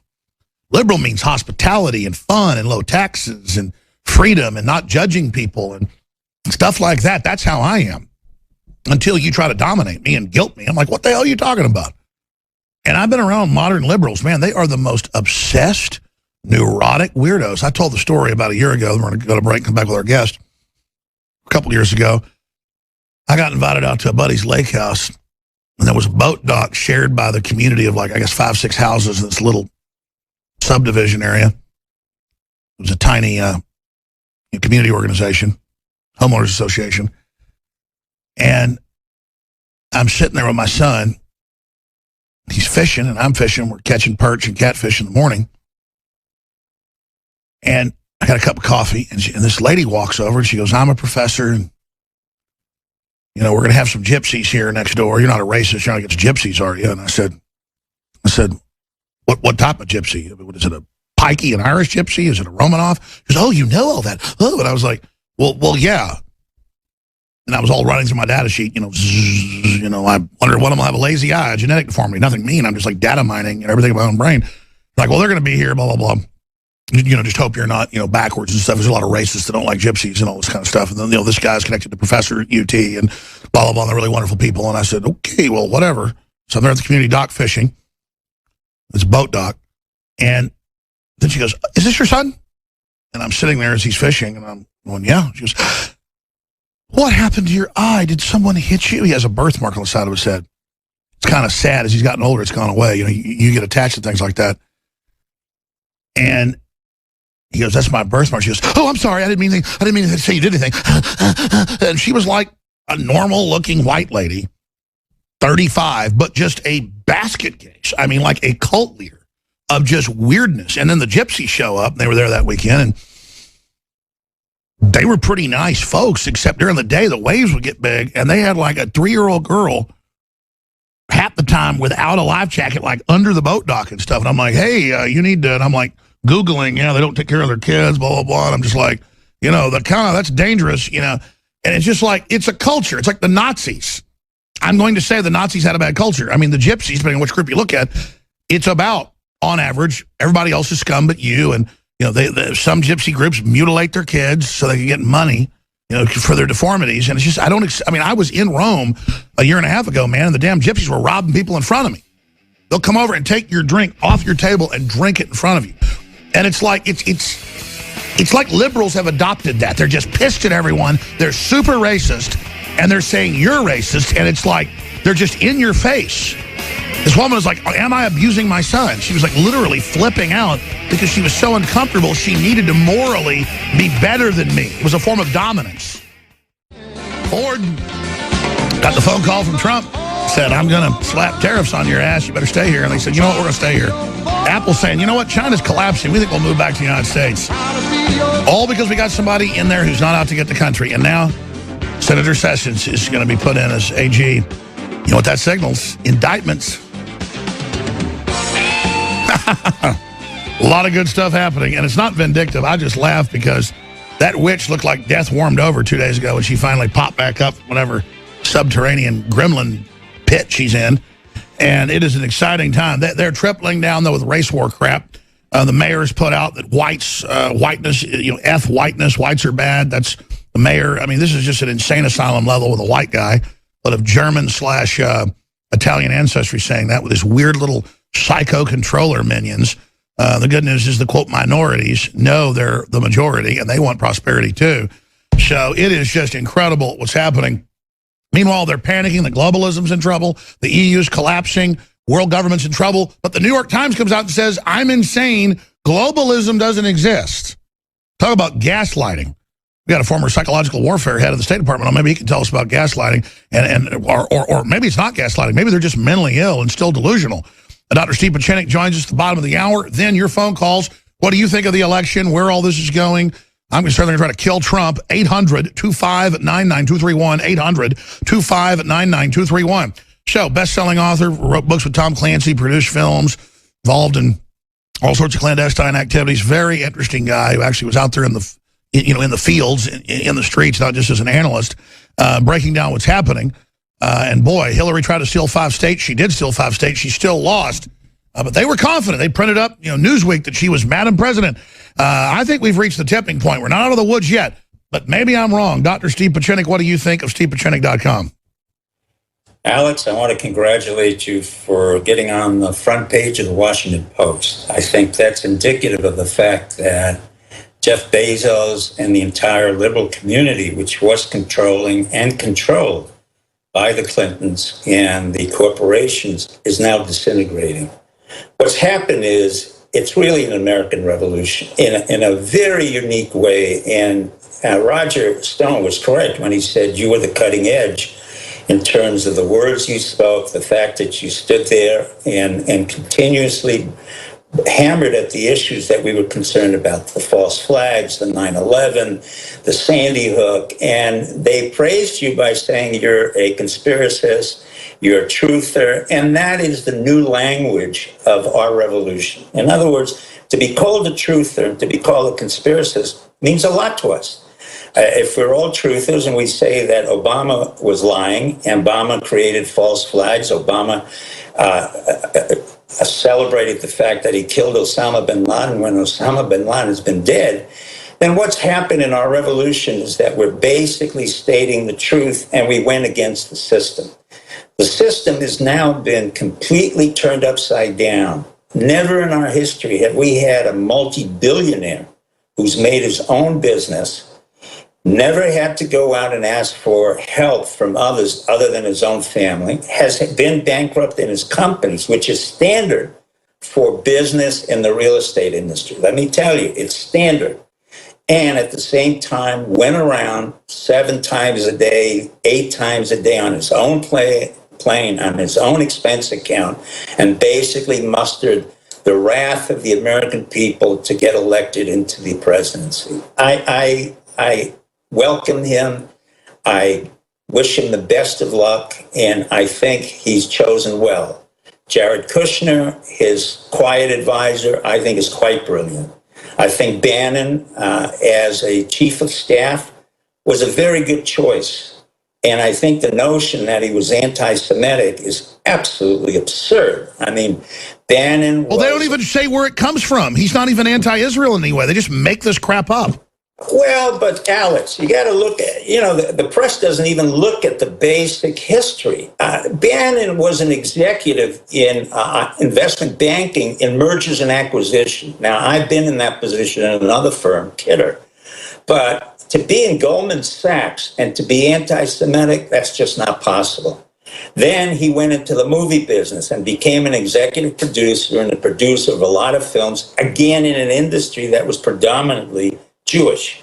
Then he works with Jared Kushner and Ivanka Trump, who basically are Orthodox Jews. So the notion that he is both an anti-Semite, a racist, and it's just absolute nonsense. So what you see basically is the propaganda machine from the left or wherever the paper's coming from has never done due diligence. They never did due diligence. They just spew crap. I mean, what they do is, it's like when I said a Jewish mafia doesn't run things. I don't believe that. But the Emanuels are a mafia, just like there's Italian mafia. Then they turned that into anti-Semitism. In your view, let me ask you this. What do you think of the Emanuels? I mean, look at what they done in Chicago. One of them, and he happens to be my agent. He's not a very effective agent. He took over the William Morris agency, with which I've worked with for 30 years. He's arrogant, self-serving, totally, I think he's a bore. I mean, I'm no longer with that agency, but... Sure, that's my point, is I was saying they're not running anything. I was saying specifically, though, they act like gangsters. It's pathetic to say that somebody who served in the IDF and has not served in the United States Army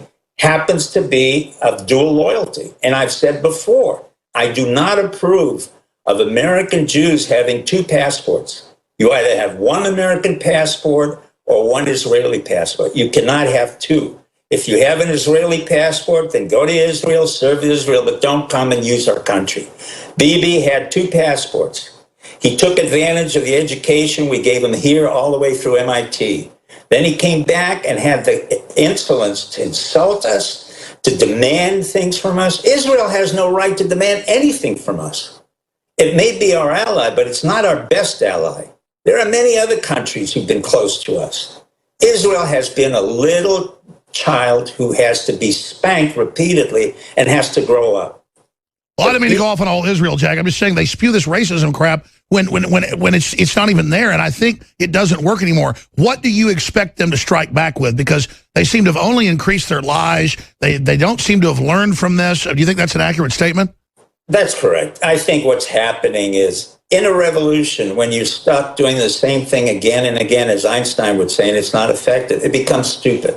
One of the things that I said a long time ago about Hillary was she was not as bright as everybody thought. I don't mean in terms of just being able to spout out policy. She never was able to be creative, initiate anything on her own, and think out of the box or strategic. When she did, and the Democrats did, we had Libya, we had Iraq, we had Syria. So what you have is a lack of sophisticated intelligence on the liberal side. What you have is constant palaver of the same type.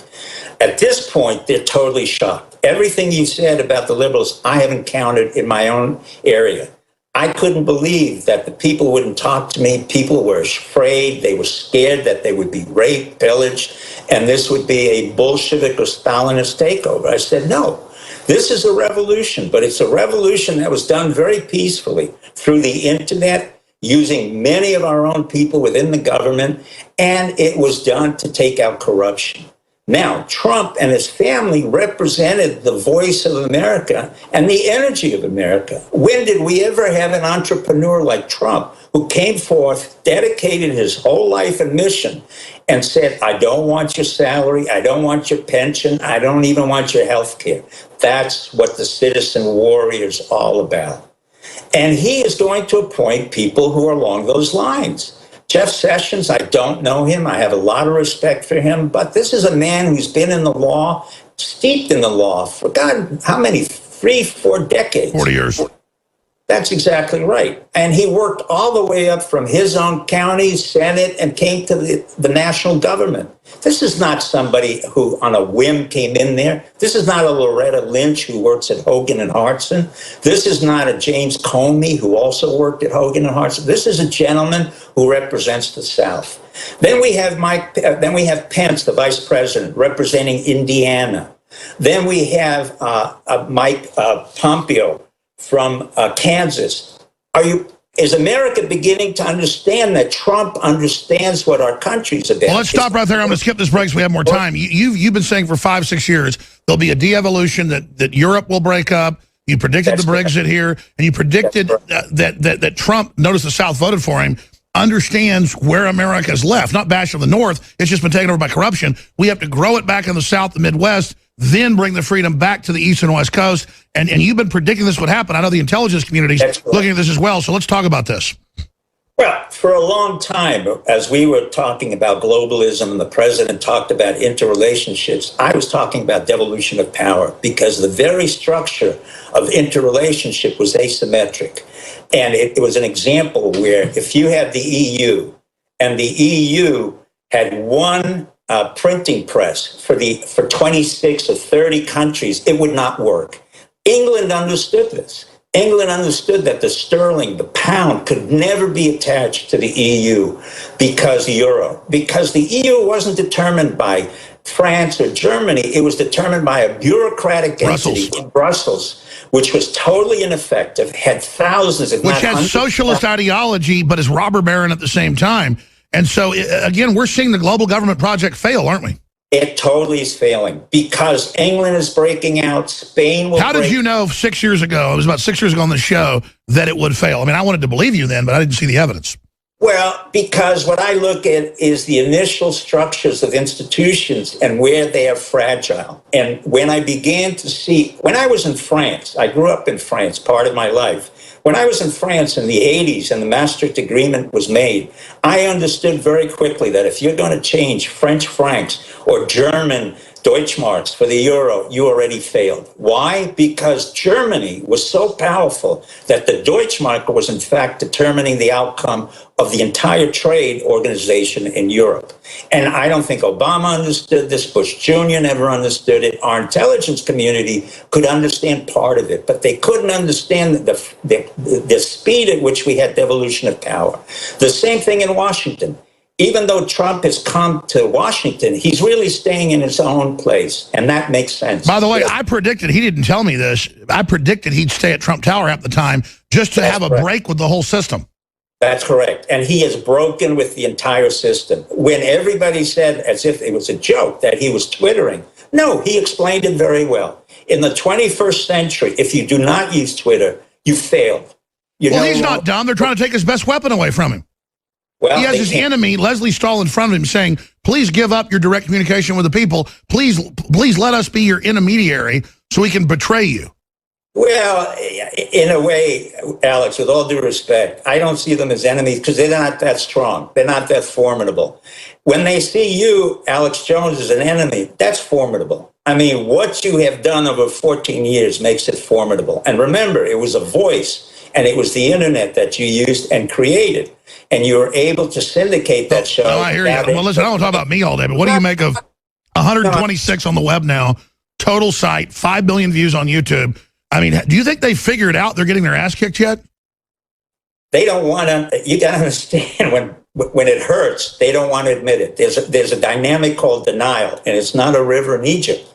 They want to deny what happened to them. How can you explain, if you're Hillary and Bill Clinton or Chelsea, how you spend $1 billion? That was my next question. She really thought she would win. We confirmed with our sources. She threw fits, attacked people, had to be sedated. Correct. So how was she so delusional when she was paying for fake polls? We knew it, to still think she would win. Well, when you live in a bubble, and this is what we were talking about for decades, you and I, she lived in a bubble where she never had to do anything on her own, never drove her car, never had to go see a doctor who was a real doctor who could diagnose her Parkinsonism, and she was always protected by the Secret Service. But I want to thank certain members of the Secret Service who revealed to us that she had these diseases. Even if she got into the White House, which I didn't think she would make, she could never remain as president of the United States. It just wouldn't happen. I can't go into the reasons why, but she understood it. Unfortunately, Bill Clinton and the Democrats never understood what I was saying months before and almost a year before there. Do not run. It wasn't an issue of my threatening them. It was a warning to them. You cannot run. You are not viable as an entity. I don't know who was going to run against her at that time, but we knew very well within the system she could not be accepted within our system. Sure, so it shows how disconnected from reality they are, and so is the cloistered corporate press. So what happens to the corporate press? Do they kind of like blow in the wind like a facade, or they fully collapse? Alex, what's happening is where you're growing, with all due respect, they're basically having a cash flow problems. Even the New York Times had a little article 3 or 4 days ago, a small article saying how their cash flows have diminished because none of the advertisers are going to go to the New York Times. But it's down 90. Listen, how do they make $800 million a year and then we're bigger than them, literally on online? Again, it's all delusional, and people finally see the emperor has no clothes. 97.5% reduction in their profits third quarter. They are in free fall. Well, they're basically bankrupt. What you have here is you have an entity which is basically bankrupt, but they don't want to declare the bankruptcy. You have a Mexican drug lord that's been funding them on the cash flows. You don't need reporters anymore. You don't need an editor. All of that is nonsense. What has happened, thanks to InfoWars and Breitbart and others, and what we've done, it was to take away the newspapers, to take away their content, and basically realign it with the 21st century. What do I mean by that? The internet and social media was so powerful that you knew how to use it, Breitbart knew how to use it, Bannon knew how to use it, and most importantly, Trump knew how to use it. He was brilliant. He absolutely understood the power of the social media and the Twitter.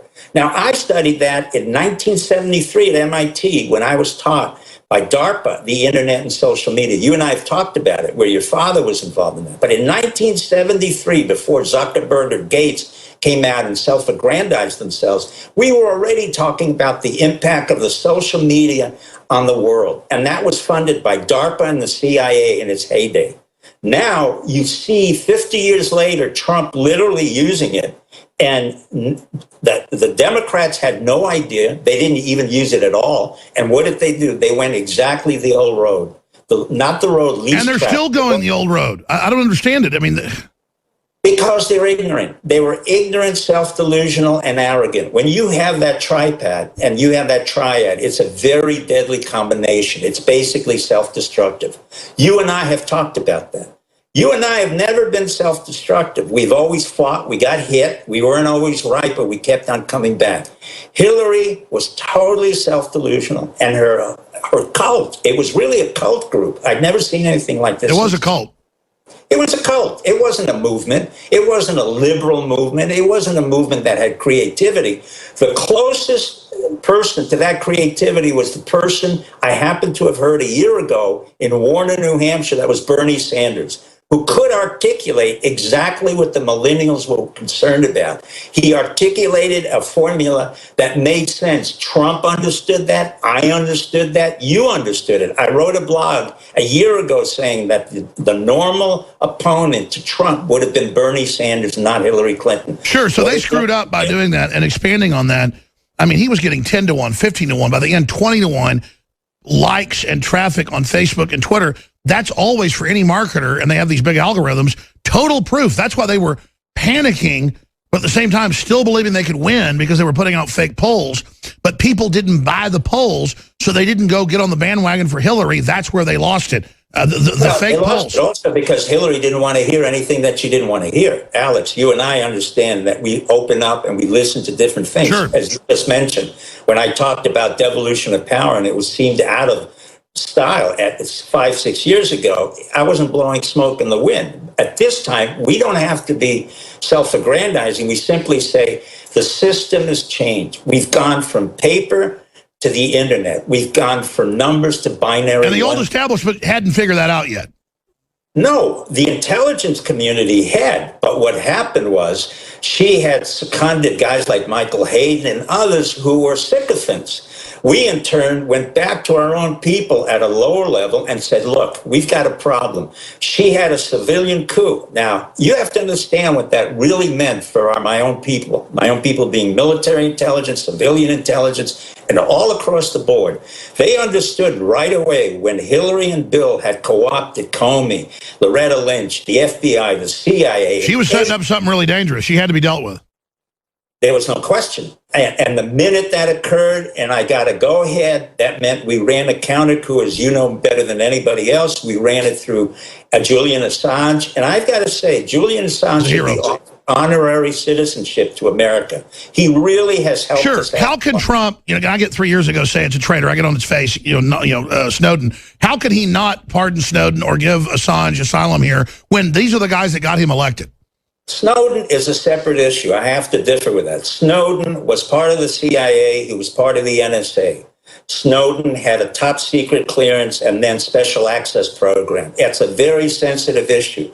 When you are part of an organization like Daniel Ellsberg and you suddenly become what they call a whistleblower, I'm very, very mistrustful of who you are and who you represent. You think it might be a double or triple agent? Snowden doesn't just represent who he is. He doesn't represent the Russians. You think Trump's right saying go after him?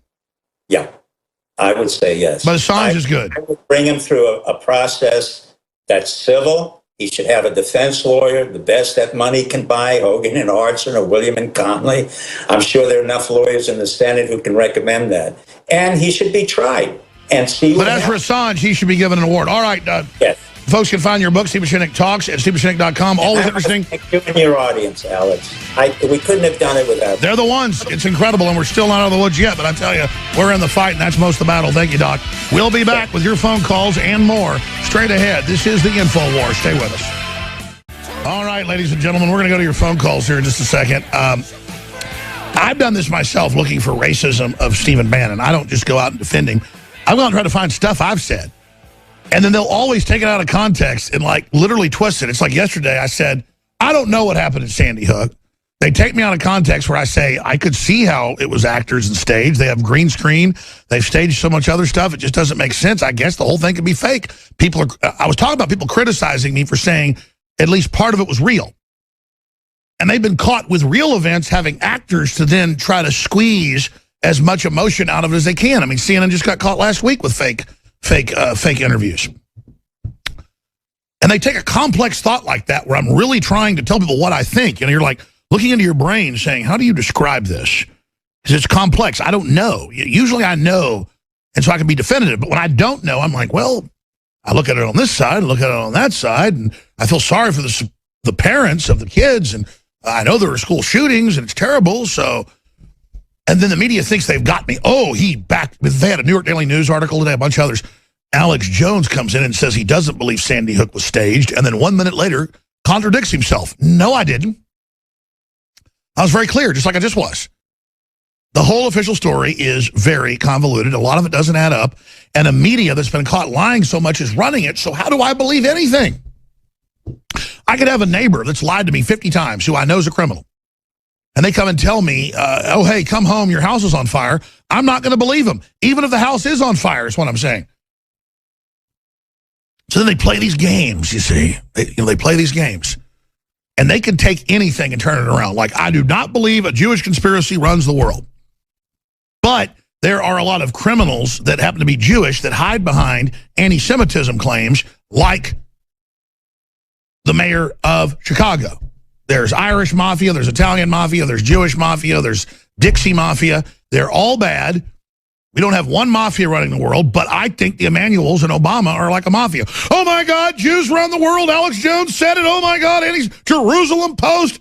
And then you read these cut-off quotes all cobbled together. It's like, man, there's a reason people don't believe you or listen to you. It's crazy. Rob Jacobson's Jewish, a great friend of mine, the oldest employee at this company. He tells a story growing up in Brooklyn where some of the Hasidic Jews, I found to be great folks, but he said some of them were really obnoxious. And he's Jewish, he's allowed to say this, would come up and say, you need to come to our meeting, or you need to do this, you need to be in this business deal. And when he wouldn't agree, they'd go, oh, you don't like Jews. And sit there and peck at him and, mess with him. It's just crazy, folks. I don't like white supremacists. I don't like Jewish mafia. I just don't like criminal groups, and every group's got it. Let's stop lying about it. I can take you all over the place and find toothless white people that are the dumbest people you can imagine who hate everybody, including their neighbors. All they got is running around going, I don't like the Mexicans, I don't like the N-word. Those people are jackasses. They're jokes. My dad corrected me last week. He said, you're talking about my dad who ran for office as a Republican, and who was loved by the black folks and things, and who stood up to the Klan, had the Klan threaten him. He goes, they weren't that threatening. They were a bunch of goobers and wimps. He did stand up to them, and they did threaten him, but he goes, it wasn't like it was that scary. And I said, well, of course, your dad was a badass, and, He had the people behind him, but they still did threaten him, because I've been threatened over him myself in East Texas. But I mean, that's what I mean. Like, my family has literally fought the KKK. And I get to sit there and have dumbasses tell me I'm with the KKK. With a bunch of pot-bellied dumbasses who want to run around acting like they're in some cool club. I've been invited to the inauguration and don't even want to go to that. I'm going to be out in the street fighting the demonstrators, exposing them. That's where I am. Anybody figured out yet I don't want to be in anybody's club? I'm not in anybody's club. I don't care if you're black, white, woman, man. As long as you're cool, I like you. If you're an a-hole, I don't like you. I want to go to your phone calls. It's just, I'm back there and Matt, one of the producers, is going, yeah, look at this article even on a BuzzFeed. They admit, here's Bannon over a year ago talking about how we're trying to wash out racism in the libertarian right-wing movement, and how we want to get everybody, including minorities, involved. That's what I'm trying to do. That's why the white supremacists hate me more than Benjamin Netanyahu. A world where he said racism on the far right gets washed out. And yeah, he called Putin a kleptocrat. He doesn't like Putin. It's a diverse group. The point is that I'm not even sitting here saying Stephen Bannon's perfect. They just misrepresent. They say he's an anti-Semite when Breitbart's basically a pro-Israel outfit. This is just horse crap. It's all, and I'm not even here defending it because, oh, you're getting us. Oh, you're on target. Oh, you're a joke. InfoWars has never been about race garbage, except for exposing it. If you Google Alex Jones, Jewish agent or whatever, you'll just get, I mean, literally, you go to the Nazi websites, folks, they hate me more than anybody on earth. And you know why? It's because I just want everybody to have freedom, and I want to win the culture war where no matter what color you are, you're into free market, the Second Amendment, and freedom. I don't care what color you are. We can ride around in jacked up monster trucks, drinking beer and shooting fully automatic weapons. I mean, you know, I just am not a creep, folks. And I get there's an anti-white agenda. God, there is one. But that's what the system sells, because racism is successful with dumb people. And there's no shortage of dumb people regardless of skin color. But if you Google and just go look at what the white supremacists, and, you know, I found out the white supremacists are a bunch of feds. They're a bunch of Southern Poverty Law Center people.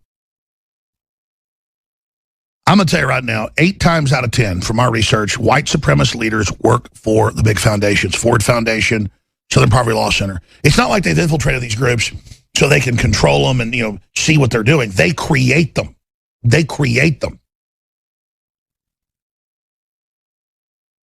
They're gang members, folks. That's all it is. It's gang crap. Like, oh, you got a blue bandana, you got a red bandana. It's all this crap, and I personally am sick of it. You know, I've got a bunch of clips here to play, and I'm going to put a Sandy Hook special out tonight on the Nightly News that Rob New's been working on, because they just keep bringing up this Sandy Hook and bringing up a mother, bringing up a sister, bringing up, you know, all this crap. All I know is Anderson Cooper was there, and he turned his head. He was on a frickin' green screen. And you got caught with other fake reporters interviewing each other, supposedly on satellite, and it wasn't even on satellite. I mean, I don't know what was going on there. I'm going to explain it to you again, but it's as phony as a $3 bill. Now, when I'm decisive, and I've got hundreds of polls that were done privately showing Trump way ahead, and I told you he was going to win, it's because I have the facts. The only thing I've got is my credibility. And by the way, credibility doesn't mean the way I present information. Oh, Alex Jones yells and screams sometimes. Abso-frickin-lutely, because I'm real.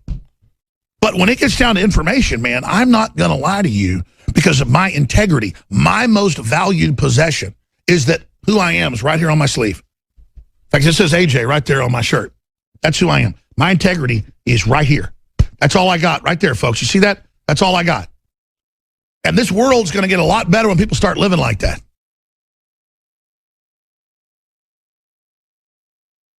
Now, talk about not having integrity. Look at de Blasio. I mean, I looked at photos of him this morning for like 5 minutes. He just looks like a sack of crap, the New York mayor. I wouldn't eat dinner with him, but I saw him trying to sell me a car. I wouldn't walk. I'd run off the lot. De Blasio.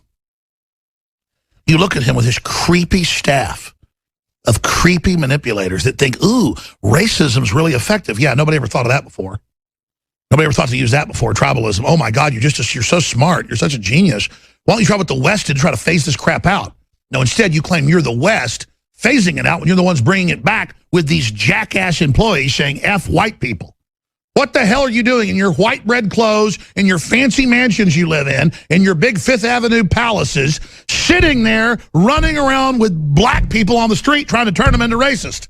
The good news is every black person I know sees right through this crap. How obvious is it some cracker ass sits there with an F whiteness sign? Nobody likes a traitor. What the hell's your problem? And by the way, you're not a traitor, you're saying F whites. You're a traitor because you're a traitor against the species.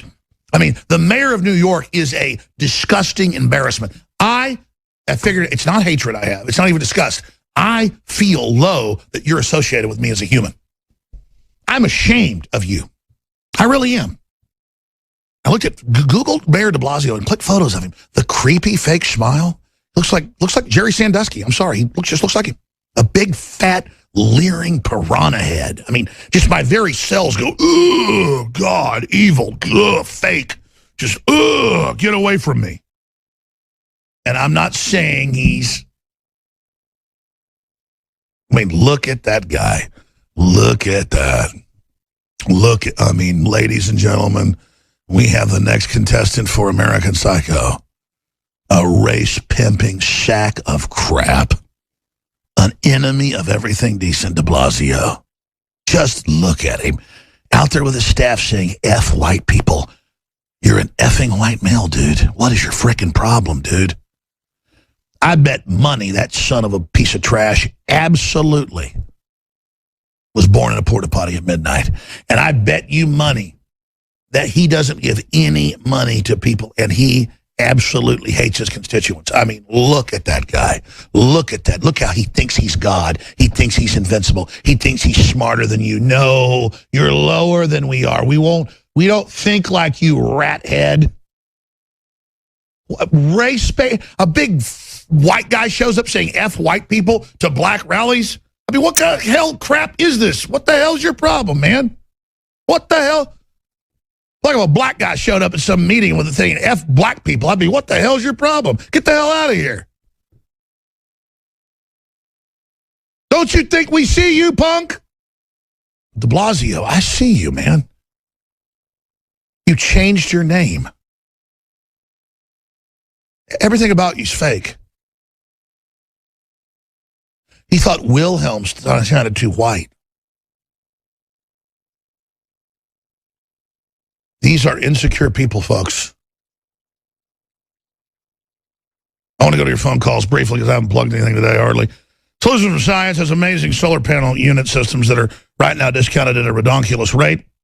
PowerGridChaos.com. Got a bunch of other great products as well, but they want to just plug this. I've been talking about they're trying to start war with Russia, cyber warfare, and all the threats to the power grid. Solutions for Science has a moving warehouse sale. Here are 3 reasons you should get one of their perfect power generators. It's the one I have, the top-of-the-line model. It's expandable, has a wind input, and even produces pure sine wave power, so you can run medical equipment, even military-grade equipment on it. Go to PowerGridChaos.com. That's PowerGridChaos.com. Save over 70% while supplies last. PowerGridChaos.com. We have the new nutraceutical in. That's Brain Force Plus with now 20% more capsules. And it's a great product. I love it. I quite frankly think our Bio-True Selenium is just as amazing. I'm reminding myself to take one of those little babies right now. But to InfoWarsLife.com, InfoWarsStore.com, or call toll-free 888-253-3139. And by the way, we're really good at dominating in media. We're not good at making money. People are like, wow, you got this big organization. Yeah, with billions of YouTube viewers a year and hundreds of millions of radio listeners a year, you'd think, and 126 websites in the world, you'd think, no, we're not. I'm not bitching anybody because I'm the one that runs this operation. We're really good at reaching people. We're not good at bringing in the cashola. We don't have any Mexican kingpins, funding us like New York Times. So we're bigger than the New York Times. If you didn't hear, that's why they're in a, oh my God, you're in the New York Times. Oh my God, did you read it? No, I didn't read the article. I'm like, are you human? Am I a prop for the story? Do you understand? I mean, I'm talking to them like, we come to your planet in peace. We do not wish to have war with you. I'm not even like, it's just ridiculous. All this, oh my God, the New York Times, oh my God, oh my God, oh my God. I don't care if a shirt's from Target or Neiman Marcus if I like it. I'm not into all this classism crap. I like a boat because I want to be on the water. I like a fast car because I like a fast car, not so you look at me in a red light. I'm just so sick of all the fake people, man. I can't handle it anymore. I look at de Blasio, and I'm like, maybe our species isn't good. Look at this guy. He's got to look like he just, pumped the neighbor's dog or something. I mean, I'm sorry. It's an absolute fraud on humanity, a disgrace, an abomination. They are. I just can't help it. Johnny in Kansas, you're on the air. Go ahead. Thanks a lot, Alex. Thank you, Johnny. We're not in Kansas anymore, are we? I have been there for a long time. Hey, well, there are several initiatives we've got running out here, but I want to point out to everybody that Trump is not a savior. Matter of fact, there ain't no saviors out there. We have to save ourselves. So it takes us to get involved in this thing. Grab the reins up and start leading this horse in the direction you want to go. I agree. We've all got to reach out, basically adopt brainwashed liberals. I've heard there's a national movement to do that. We should all go out and adopt one of these poor zombies, take them out shooting, feed them barbecue, pat them on the back, let them, it's just all crazy. Absolutely. And there's an initiative, surely you've heard about the greatagain.gov website that Trump has set up. Yeah, let's put that on screen. I love it. Here, go ahead. Imagine greatagain.gov. It's an awesome outreach that'll go all the way down. If you can get on your smartphone and get there, of course, it's kind of hard to read and type on that smartphone. Sure. Well, what should we look at on the site? We're on the site right now. Well, we've got an initiative moving forward to try to get Chris Ann Hall to be a constitutional scholar for Trump, some kind of a education for the people in the services in the government, and especially the armed forces. Our armed forces could use some constitutional civics. But well, I think they're starting to get it now. I hear you. I appreciate your call. Good to hear from you, Johnny. All right, let's talk to Nick in Connecticut. Yes, Trump did visit a goblin. He didn't kiss a goblin. He didn't get in bed with a goblin. He didn't marry a goblin or have babies with a goblin. But Trump did meet with an actual goblin yesterday. Go ahead. How you doing, Alex? What I wanted to talk about real quick was, I'm real hopeful for, the possibility that we're actually going to be able to take back our republic.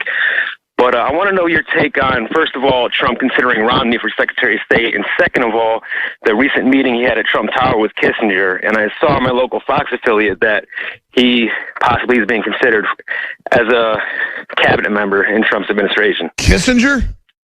Yes. I don't think that's not happening. Trump's just patting all these evil people on the head, hoping they just fade off and aren't butthurt. So he's giving them face-saving measures. I don't like the Romney idea, but he's better than some. But he's trying to unify things. He's talking about Ted Cruz for some jobs, too, but you notice that didn't happen. Cruz has been asking for a Supreme Court job for over a year from Trump. So, what you don't want him to come back to you, Nick, and tell us your take on this on the other side. Then Matt, Chris, Justin, and others. I'm Alex Jones, Infowars.com, one of the biggest websites in the world. The enemy hates the site, keep spreading it. You are winning, folks. You are winning. It's not just that they're saying all the Trump supporters are racist with almost no evidence. It's that they've got all these hyped up people beating up white folks, and then CNN even goes, well, they're white, they deserve it. We played those clips. And then meanwhile, all Trump's trying to deliver is tax cuts and things like that. People are really, really seeing through this right now. And so I just tell the system, keep it up. I mean, you are just so delusional. There's something about wimps that strolled in and took over this free country, that they've taken our restraint as weakness. They've taken our kindness as weakness. And they're about to find out that, well, they are finding out that's not the case. I mean, they death threat me and stuff. And I'm like, I'm a freaking maniac. You really think I'm scared? I'm not just saying that. I mean, I really am a maniac. I mean, I'm kind of ashamed of it at some point. I mean, you think I'm playing games here with you people? I've sworn on the altar of God my entire soul against you.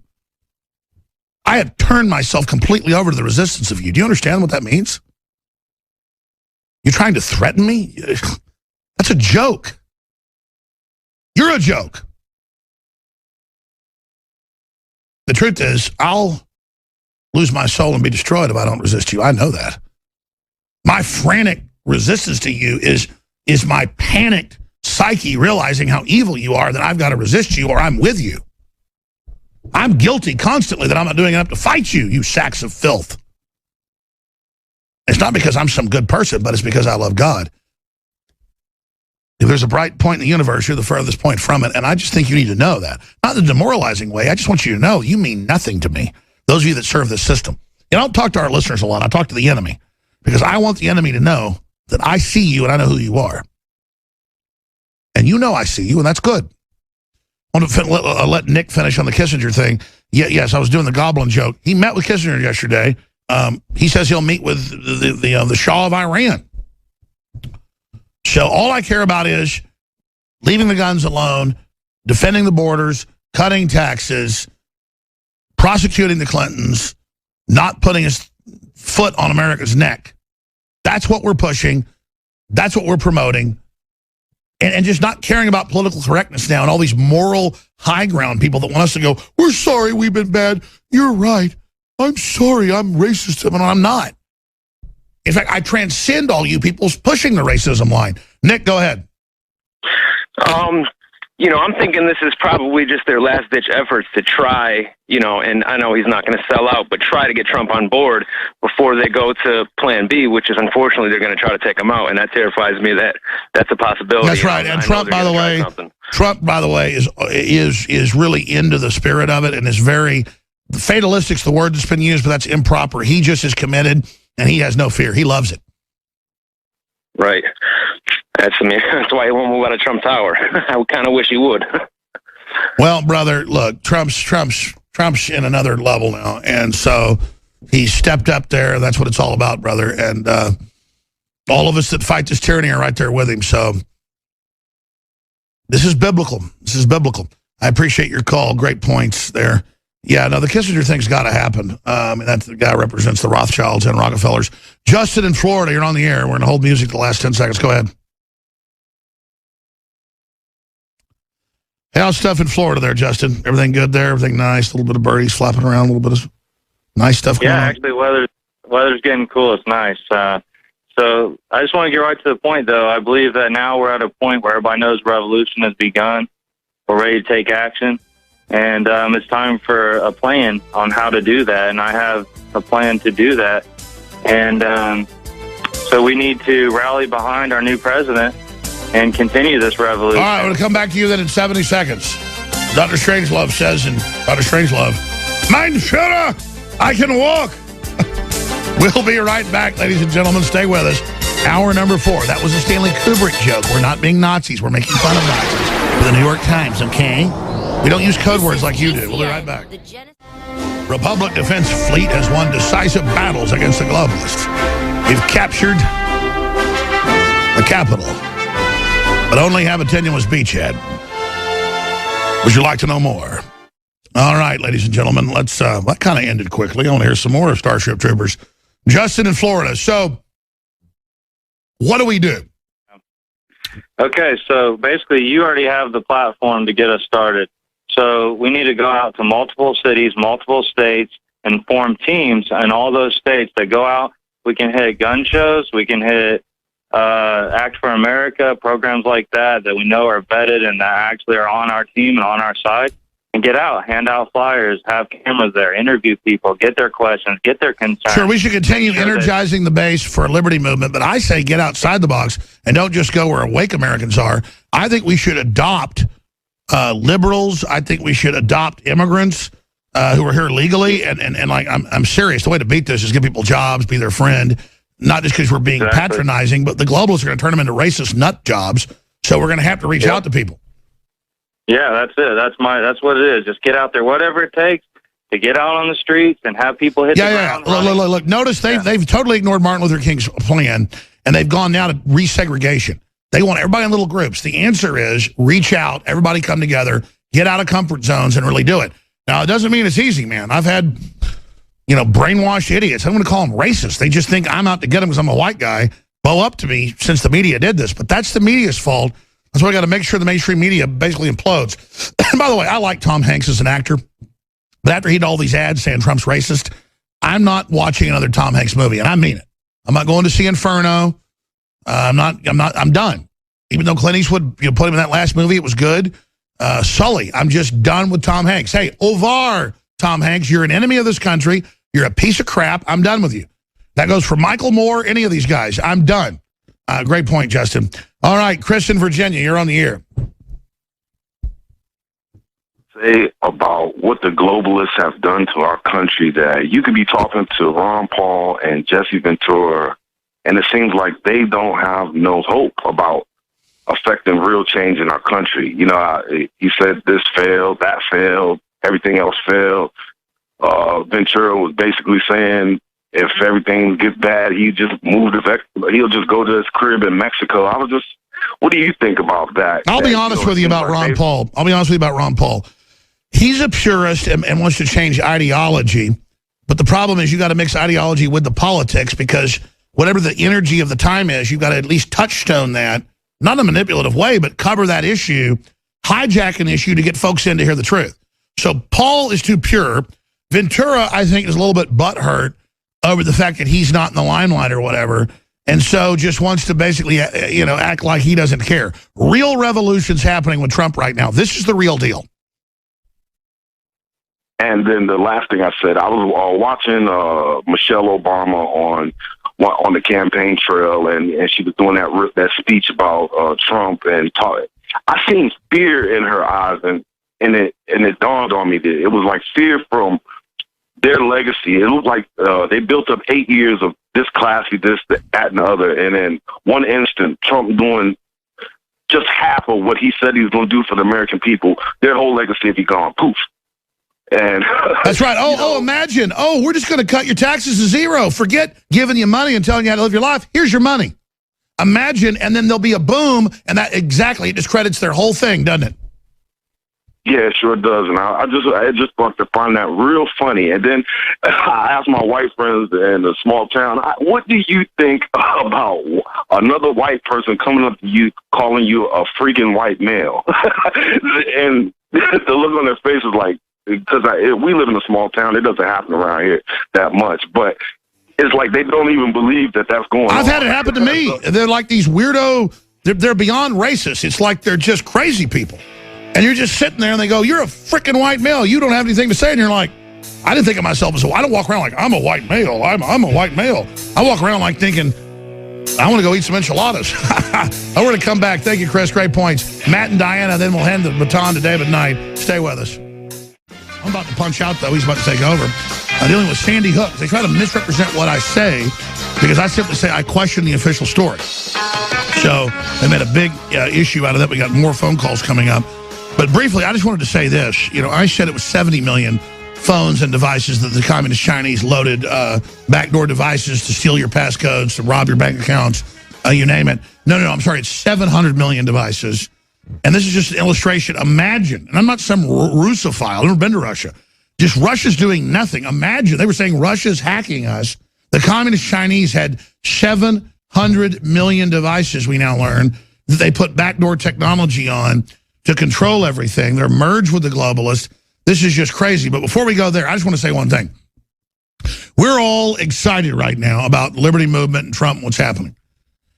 But listen, this wouldn't be happening if it wasn't for God's hand moving. So it is God doing this. The MVP in all this, we can say, is Julian Assange or Matt Drudge or whoever, but it really is God at the end of the day. So I just want to say that. I'm so thankful to God. It's such an amazing time to be alive. David Knight? Absolutely. Alex, that report that I did yesterday about the two cities, we've got New York City, where they floated a petition saying, get Trump's name off of our apartment building. Meanwhile, you got another petition being floated in a Russian town, and they want the name of a road that was put in by the communists who are proud of their godless atheism. They named not one, but two roads godless in this small Russian town. And these people are circulating a petition saying they want one of these roads renamed Donald Trump. That tells you two things. It tells you, number one, these people feel they have really dodged the bullet. We've had nothing but Obama and Hillary Clinton saying, let's declare a no-fly zone. Let's go to war with the Russians. This is like the beginning of the Cold War. We had Nikita Khrushchev coming to the UN, beating his shoe on the podium, saying, we will bury you. I mean, that's what these people were looking at. It was a real threat.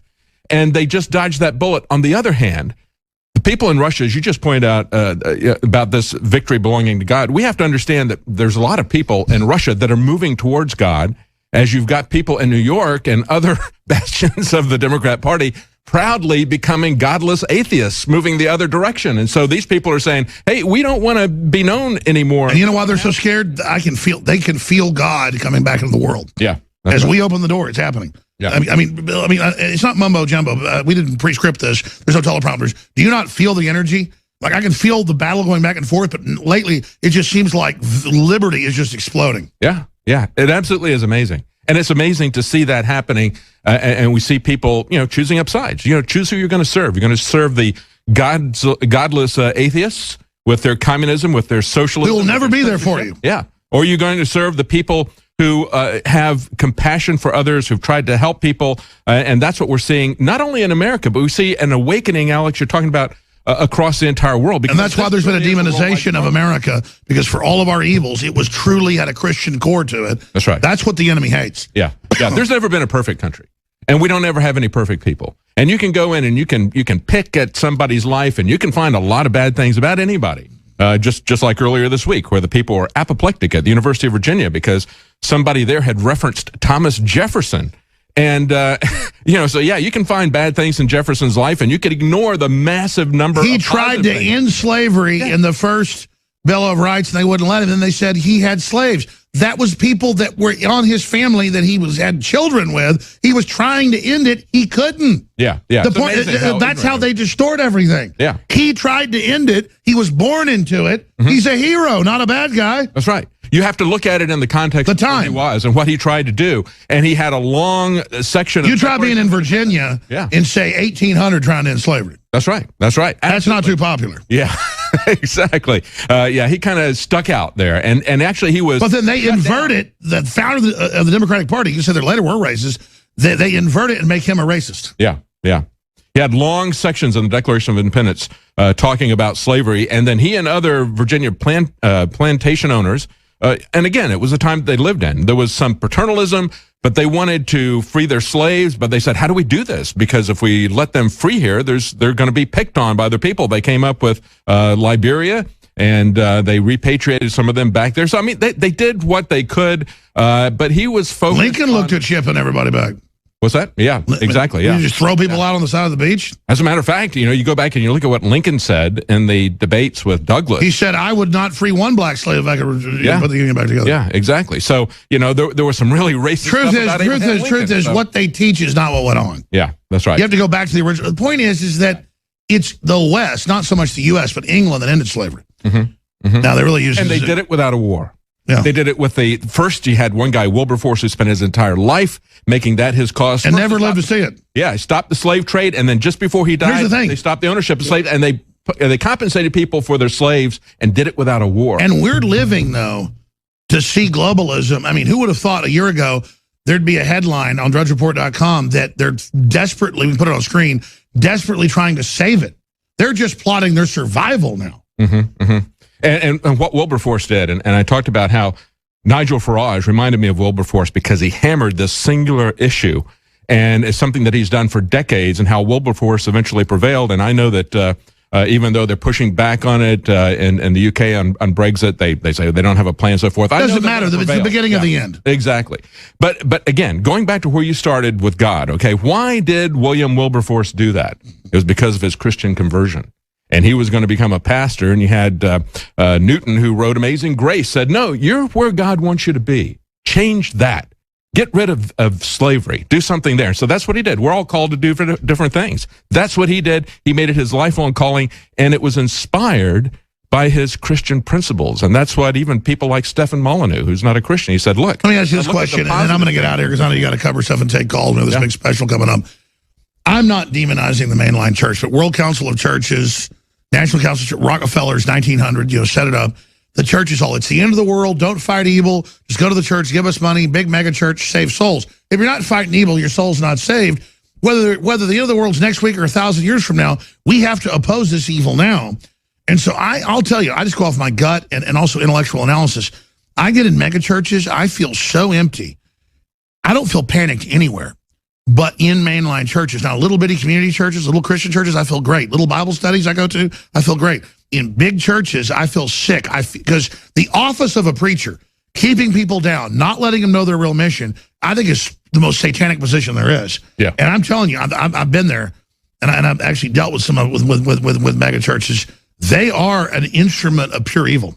We have to look at the entire structure and get something that is more like the early home churches that they had before Constantine took that over, where you have people who are engaged, who are involved, instead of sitting there passively and watching somebody do something at the front. You know, that's what happened at that point. And that's theater. And that's what's really happened. Exactly. It becomes something that you watch as opposed to something that you participate in, that you're a part of, that you have some responsibility. And that's the difference, folks. You're in the info war. You're taking action out there.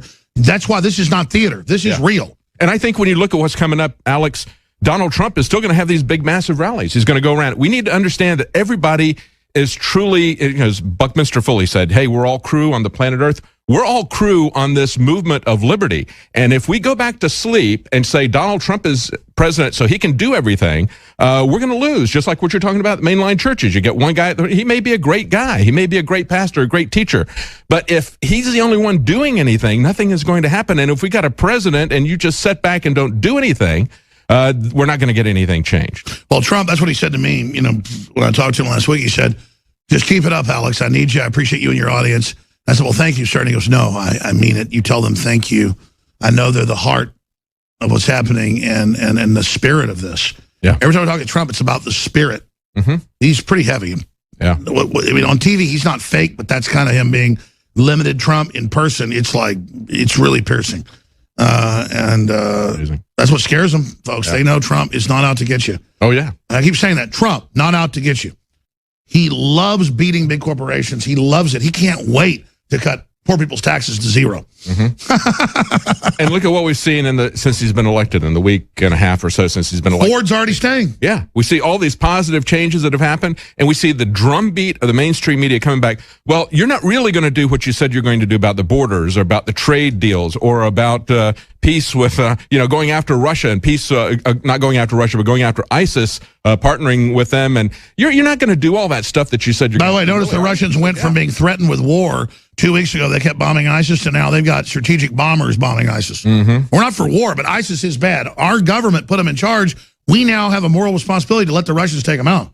That's right. And when I look at people who, just before the election, NPR went into North Carolina, where I lived, and so it got my attention. I was flipping through the channels, and I heard the places where I lived, and they talked to these Christians who said, well, normally we vote for Republicans because, we're concerned about abortion, but my husband is a lawyer for foreign companies establishing copyrights here in this country. So we're kind of looking at Hillary Clinton because we don't like what Donald Trump is doing. Exactly, TPP. Yeah, so exactly. They won the TPP. So they're looking at a way to rationalize it. And they said, well, I think being pro-life means that you help these refugees. And I just was screaming at the radio, who created the refugees? That was some change agent. Okay. That's all.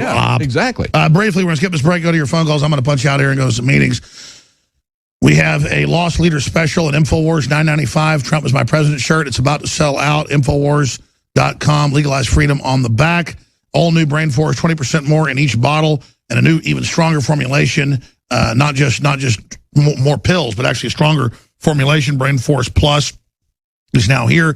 I'm really good. I mean, I'll give myself credit. It's actually like staggering. It's bizarre. It's like, is this a simulation? We're like leading the fight against the New World Order, all this.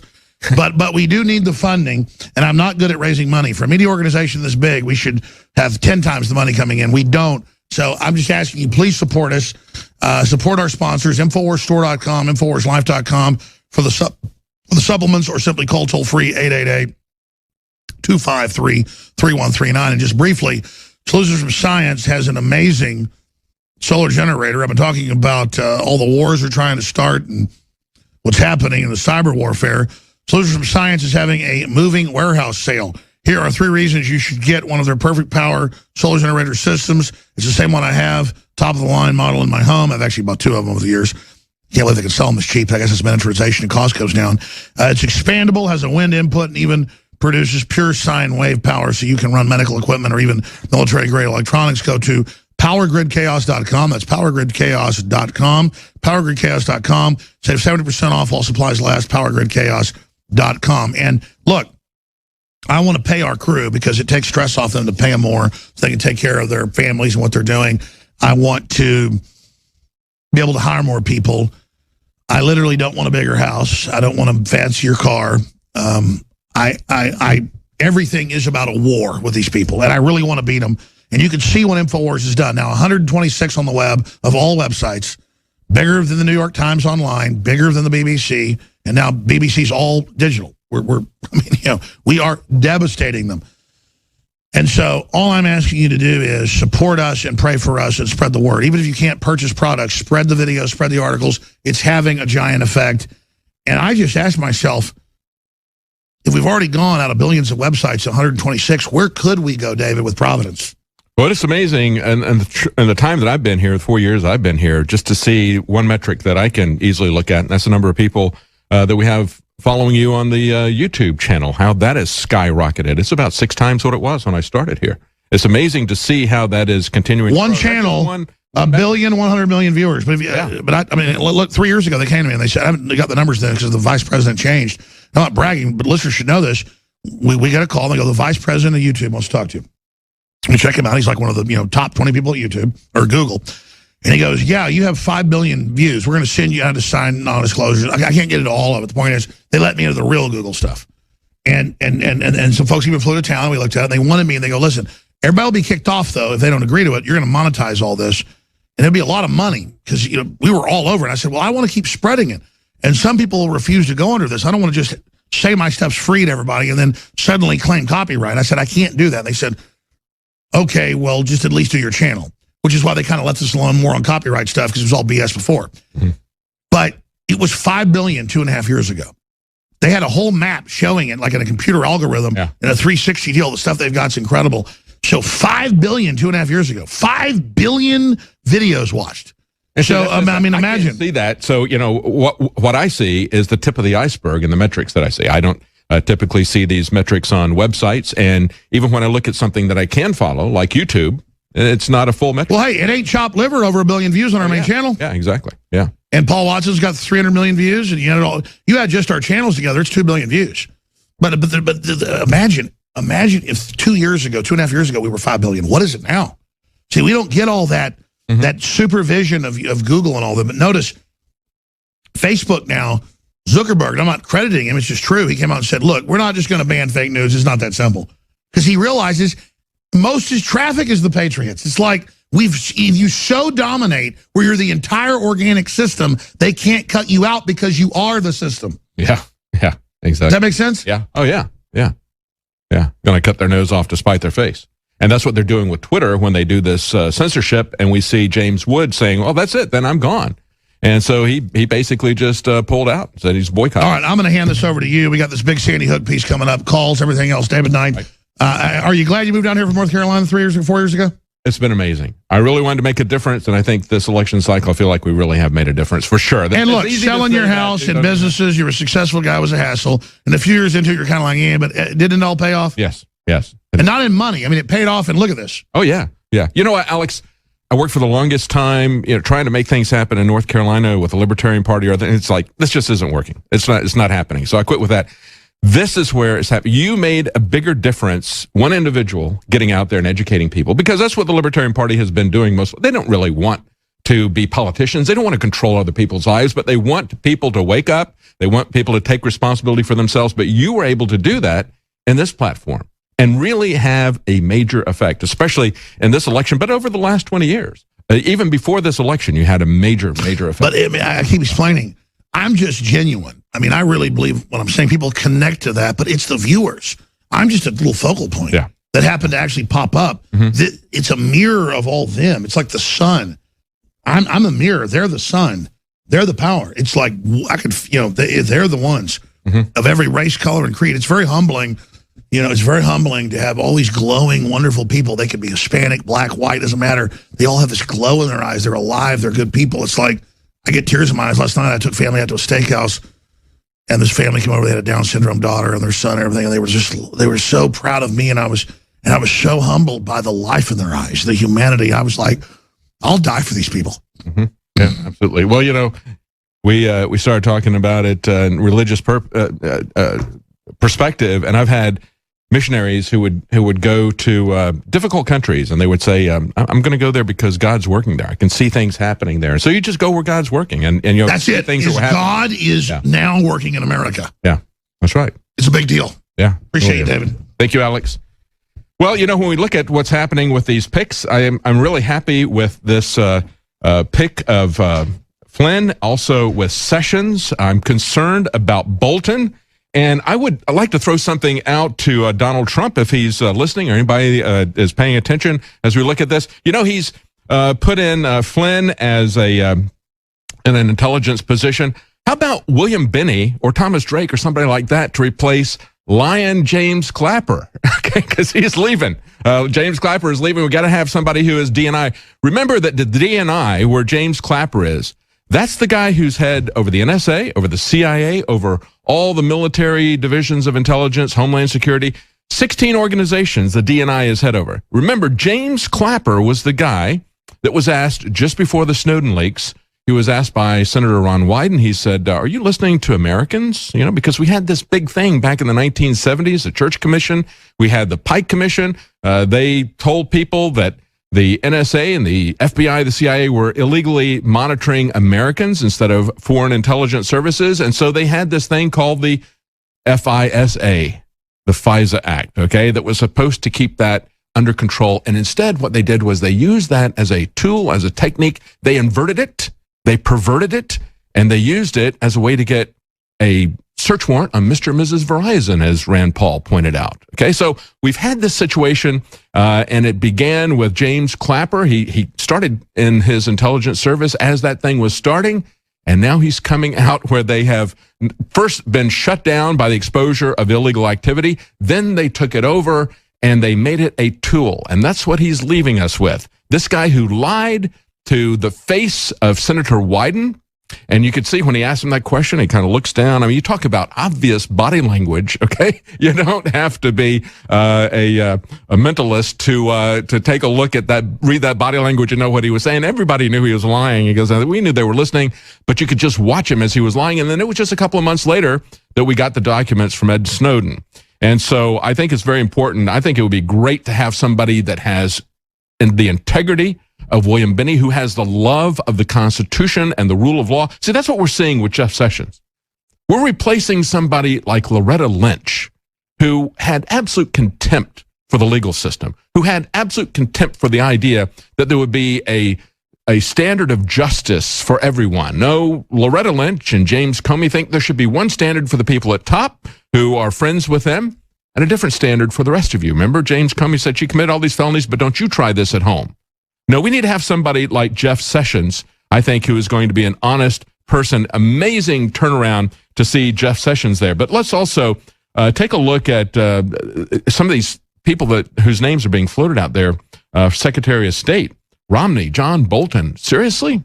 I mean, is John Bolton's name being floated out there by people who like John Bolton? Remember, Roger Stone said, you can take with a grain of salt a lot of these names that are going to be thrown out there because it's going to be people who are promoting this individual, that individual who gets people to promote him that way. Maybe that's the case. Hopefully that's the case with John Bolton. And maybe as bad as Mitt Romney is, maybe what they're trying to do is make him look better if Trump is going to do a political appointment. I hope he doesn't. I hope he doesn't do a political appointment like Obama put in Hillary Clinton or John Kerry as Secretary of State. Now, it would be great if we had somebody who was competent instead of just a political appointee. And when we come back, we're going to play Alex Jones's reply to a daughter of Sandy Hook, one of the Sandy Hook victims, who says that Trump must disavow Alex Jones. Alex Jones will have his reply right after the break. Stay with us. You're going to want to hear this. This message is not for the fake news media, the corporate news media that got caught lying to us with hundreds of fake polls during the election, lying about Hillary being invincible, the same folks that got caught doing fake news broadcasts, the same people that got caught with fake guests and interviewing their own reporters, the same people that got caught giving Hillary the debate questions beforehand repeatedly. This is not a message for them. They're always going to lie. It's what they do. They're paid to do it. It's why they have almost no audience. But I do want to reach out to the victims of criminal crime out there, whether it be a baseball bat, a car, a gun, a knife. I want to reach out to my listeners as well and just clarify where I stand on the reported tragedy at Sandy Hook that took place at that elementary school. For the last 3 or 4 years, it's been mainstream media's #1 attack against me to say that I said that there was never anyone that actually died there. I've hosted debates between both sides, and I've been criticized by both sides. People that say that no one died there, and people that say that the official story is exactly as we've been told. And I've always said that I'm not sure about what really happened, but there's a lot of anomalies, and there has been a cover-up of whatever did happen there. There's a few clips Hillary used in her campaign of me out of context saying, I can see how people that look at all this evidence say no kids died there, this whole thing's a giant hoax. But at the same time, there is some evidence people died there. They take that out of context and misrepresent it. That's why they're the deceptive corporate media.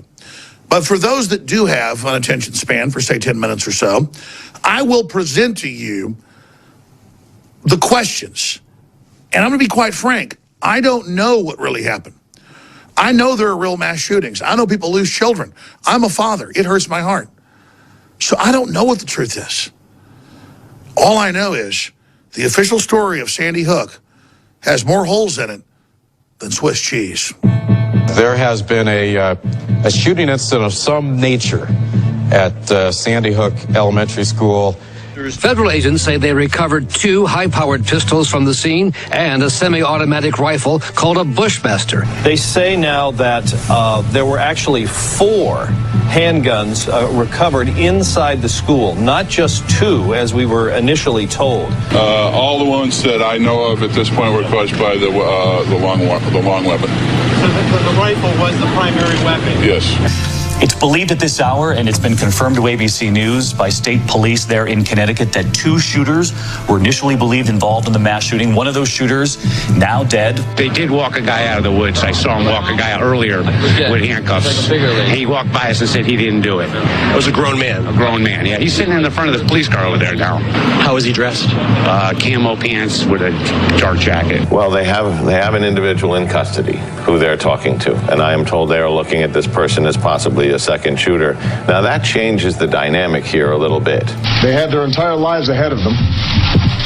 Birthdays, graduations, weddings, kids of their own. I mean, he's a worse actor than Glenn Beck with Glenn Beck's fake crime. Okay?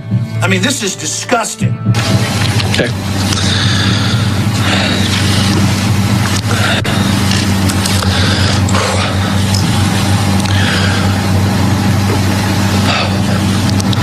My name's Robbie Parker.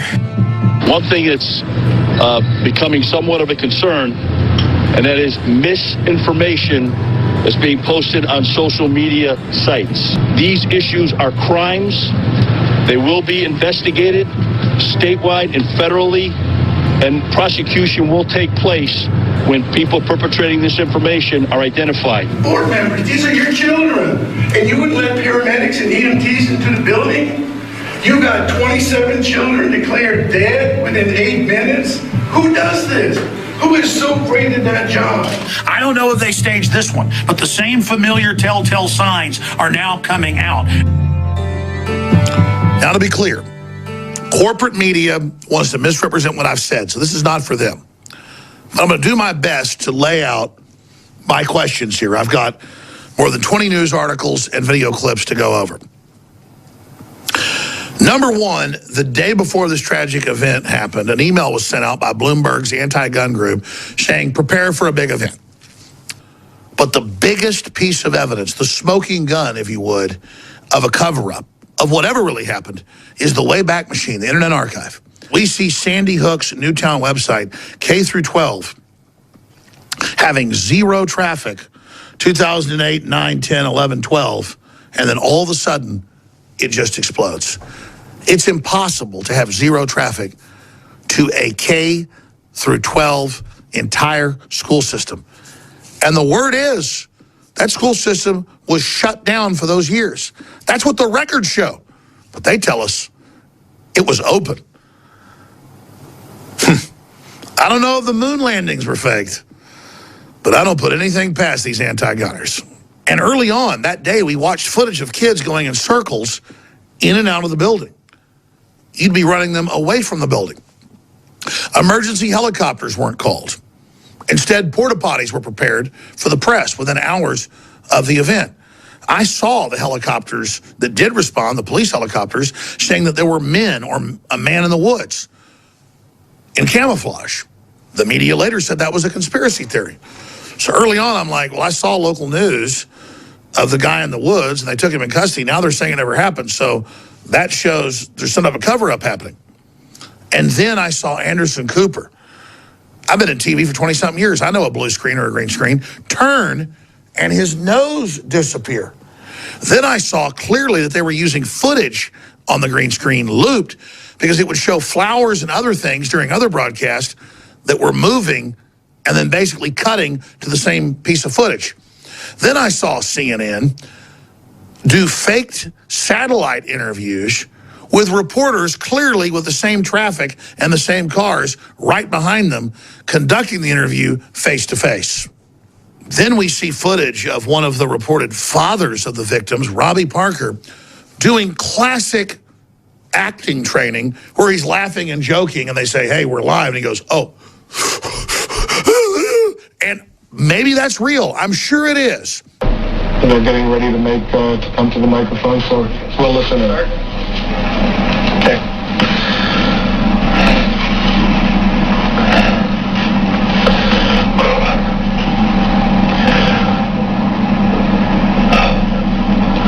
My name's Robbie Parker. My family is one of the families that lost a child yesterday in the Sandy Hook Elementary School shootings here in Connecticut. But you add it to all the other things that were happening and all the other fake news the media has been caught in.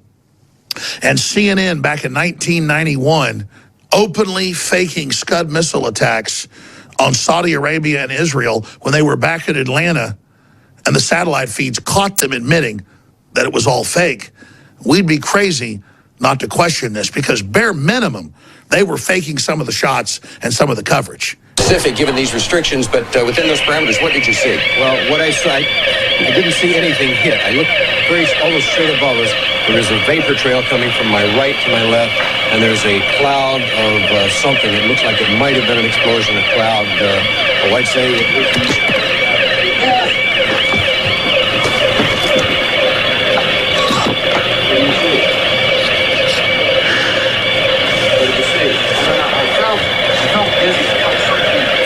So to be clear, we point out clear chroma key, also known as blue screen or green screen, being used, and we're demonized. We point out they're clearly doing fake interviews. We point out that normal emergency procedures weren't followed. And their answer is to say that we said nobody died. And ladies and gentlemen, the questions I ask are not offensive to any parent who lost a child that day. They're not offensive to the Connecticut State Police. They're not offensive to anyone. They're such simple questions. Why no trauma helicopters? Why would you not let paramedics, board members, these are your children, and you wouldn't let paramedics and EMTs into the building? You got 27 children declared dead within 8 minutes? Who does this? Who is so great at that job?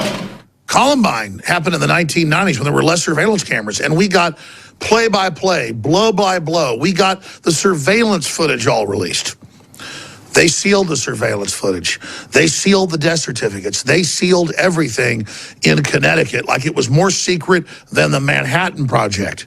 This has never been done in any other case. Look at the headlines. Privacy versus transparency. Connecticut bans access to many homicide records post Newtown.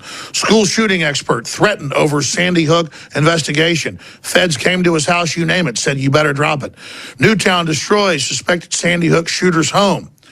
Turns out he got the gun illegally from his mother and didn't buy it illegally in the open market. But the media still lies and says he did and filed a lawsuit against Bushmaster.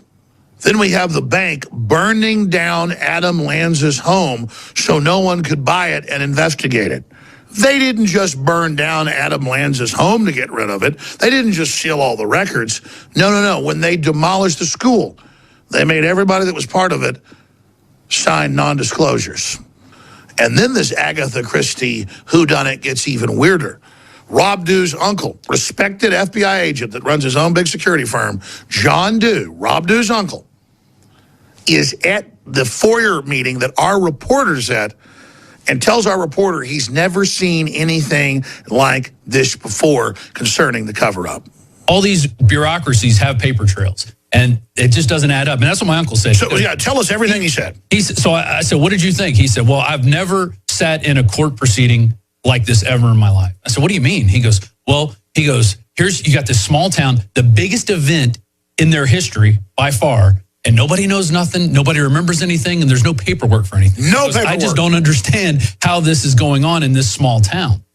And I go, well, what do you mean? He goes, even when we were, going after the mob, he goes, you said Gotti. They would remember. Well, Gotti, he didn't say Gotti, but I remember back in the day, my dad taught, he was, working on. So it was Gotti. Yeah, well, one of the guys. There was a lot of different mobsters they were going after back in the 80s and 90s. I guess he retired sometime in the 90s.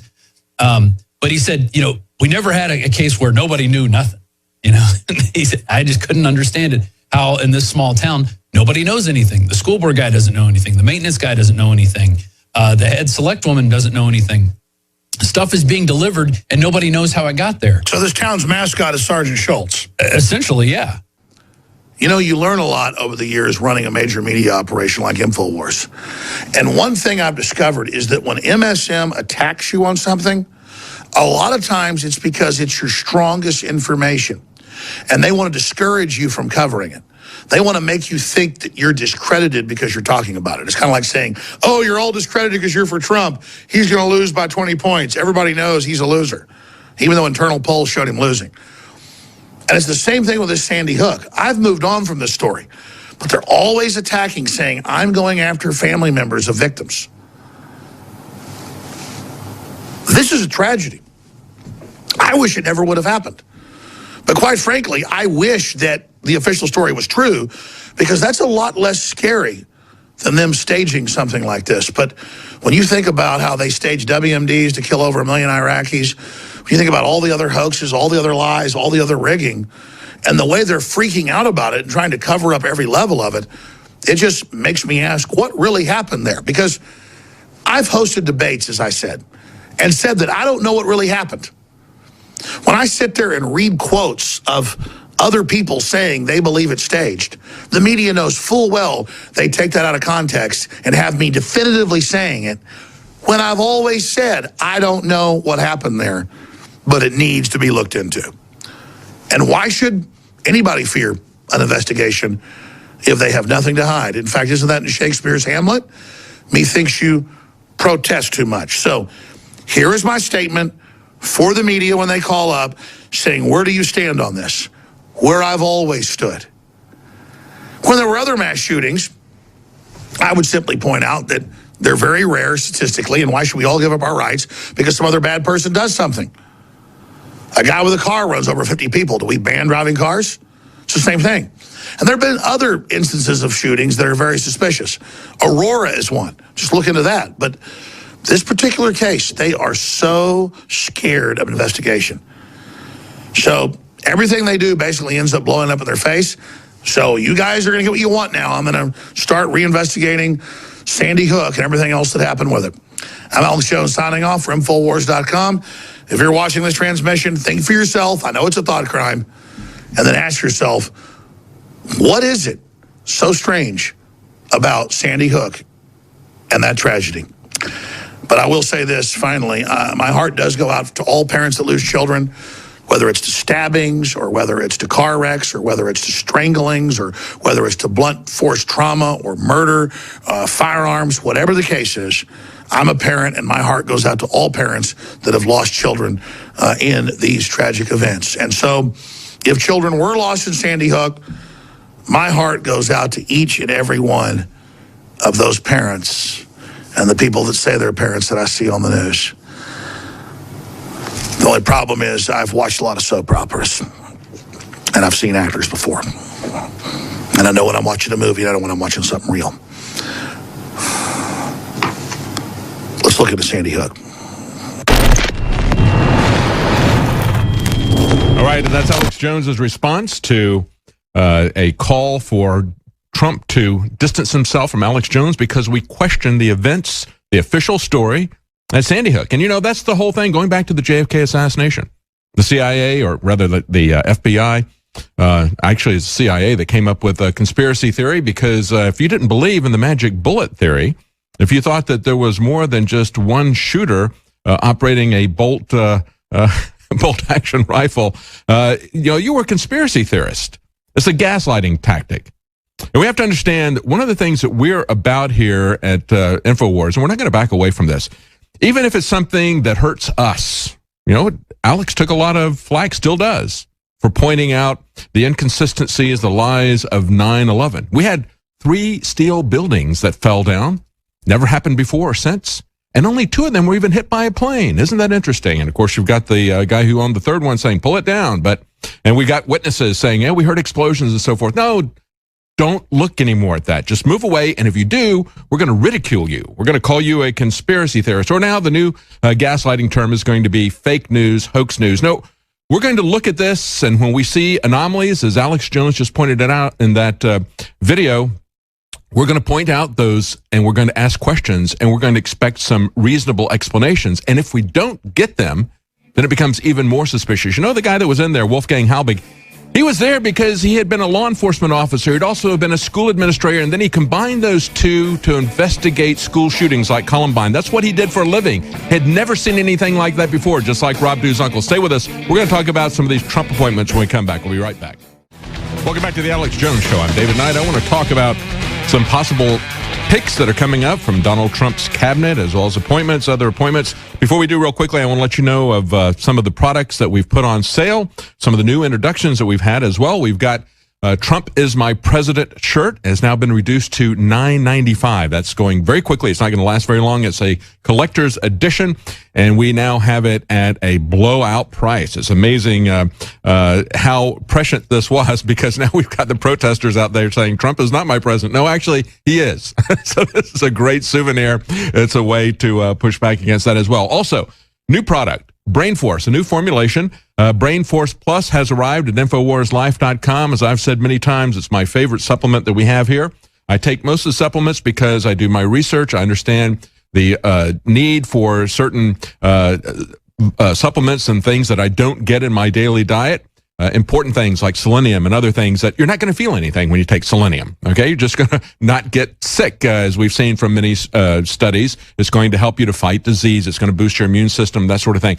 But with Brain Force, I really do feel it. It does focus my mind when I take it. And we now have a new formulation, Brain Force Plus. It is a new supercharger ingredient, black pepper extract. It's a higher concentration formula for maximum potency, and there are 20% more capsules per bottle.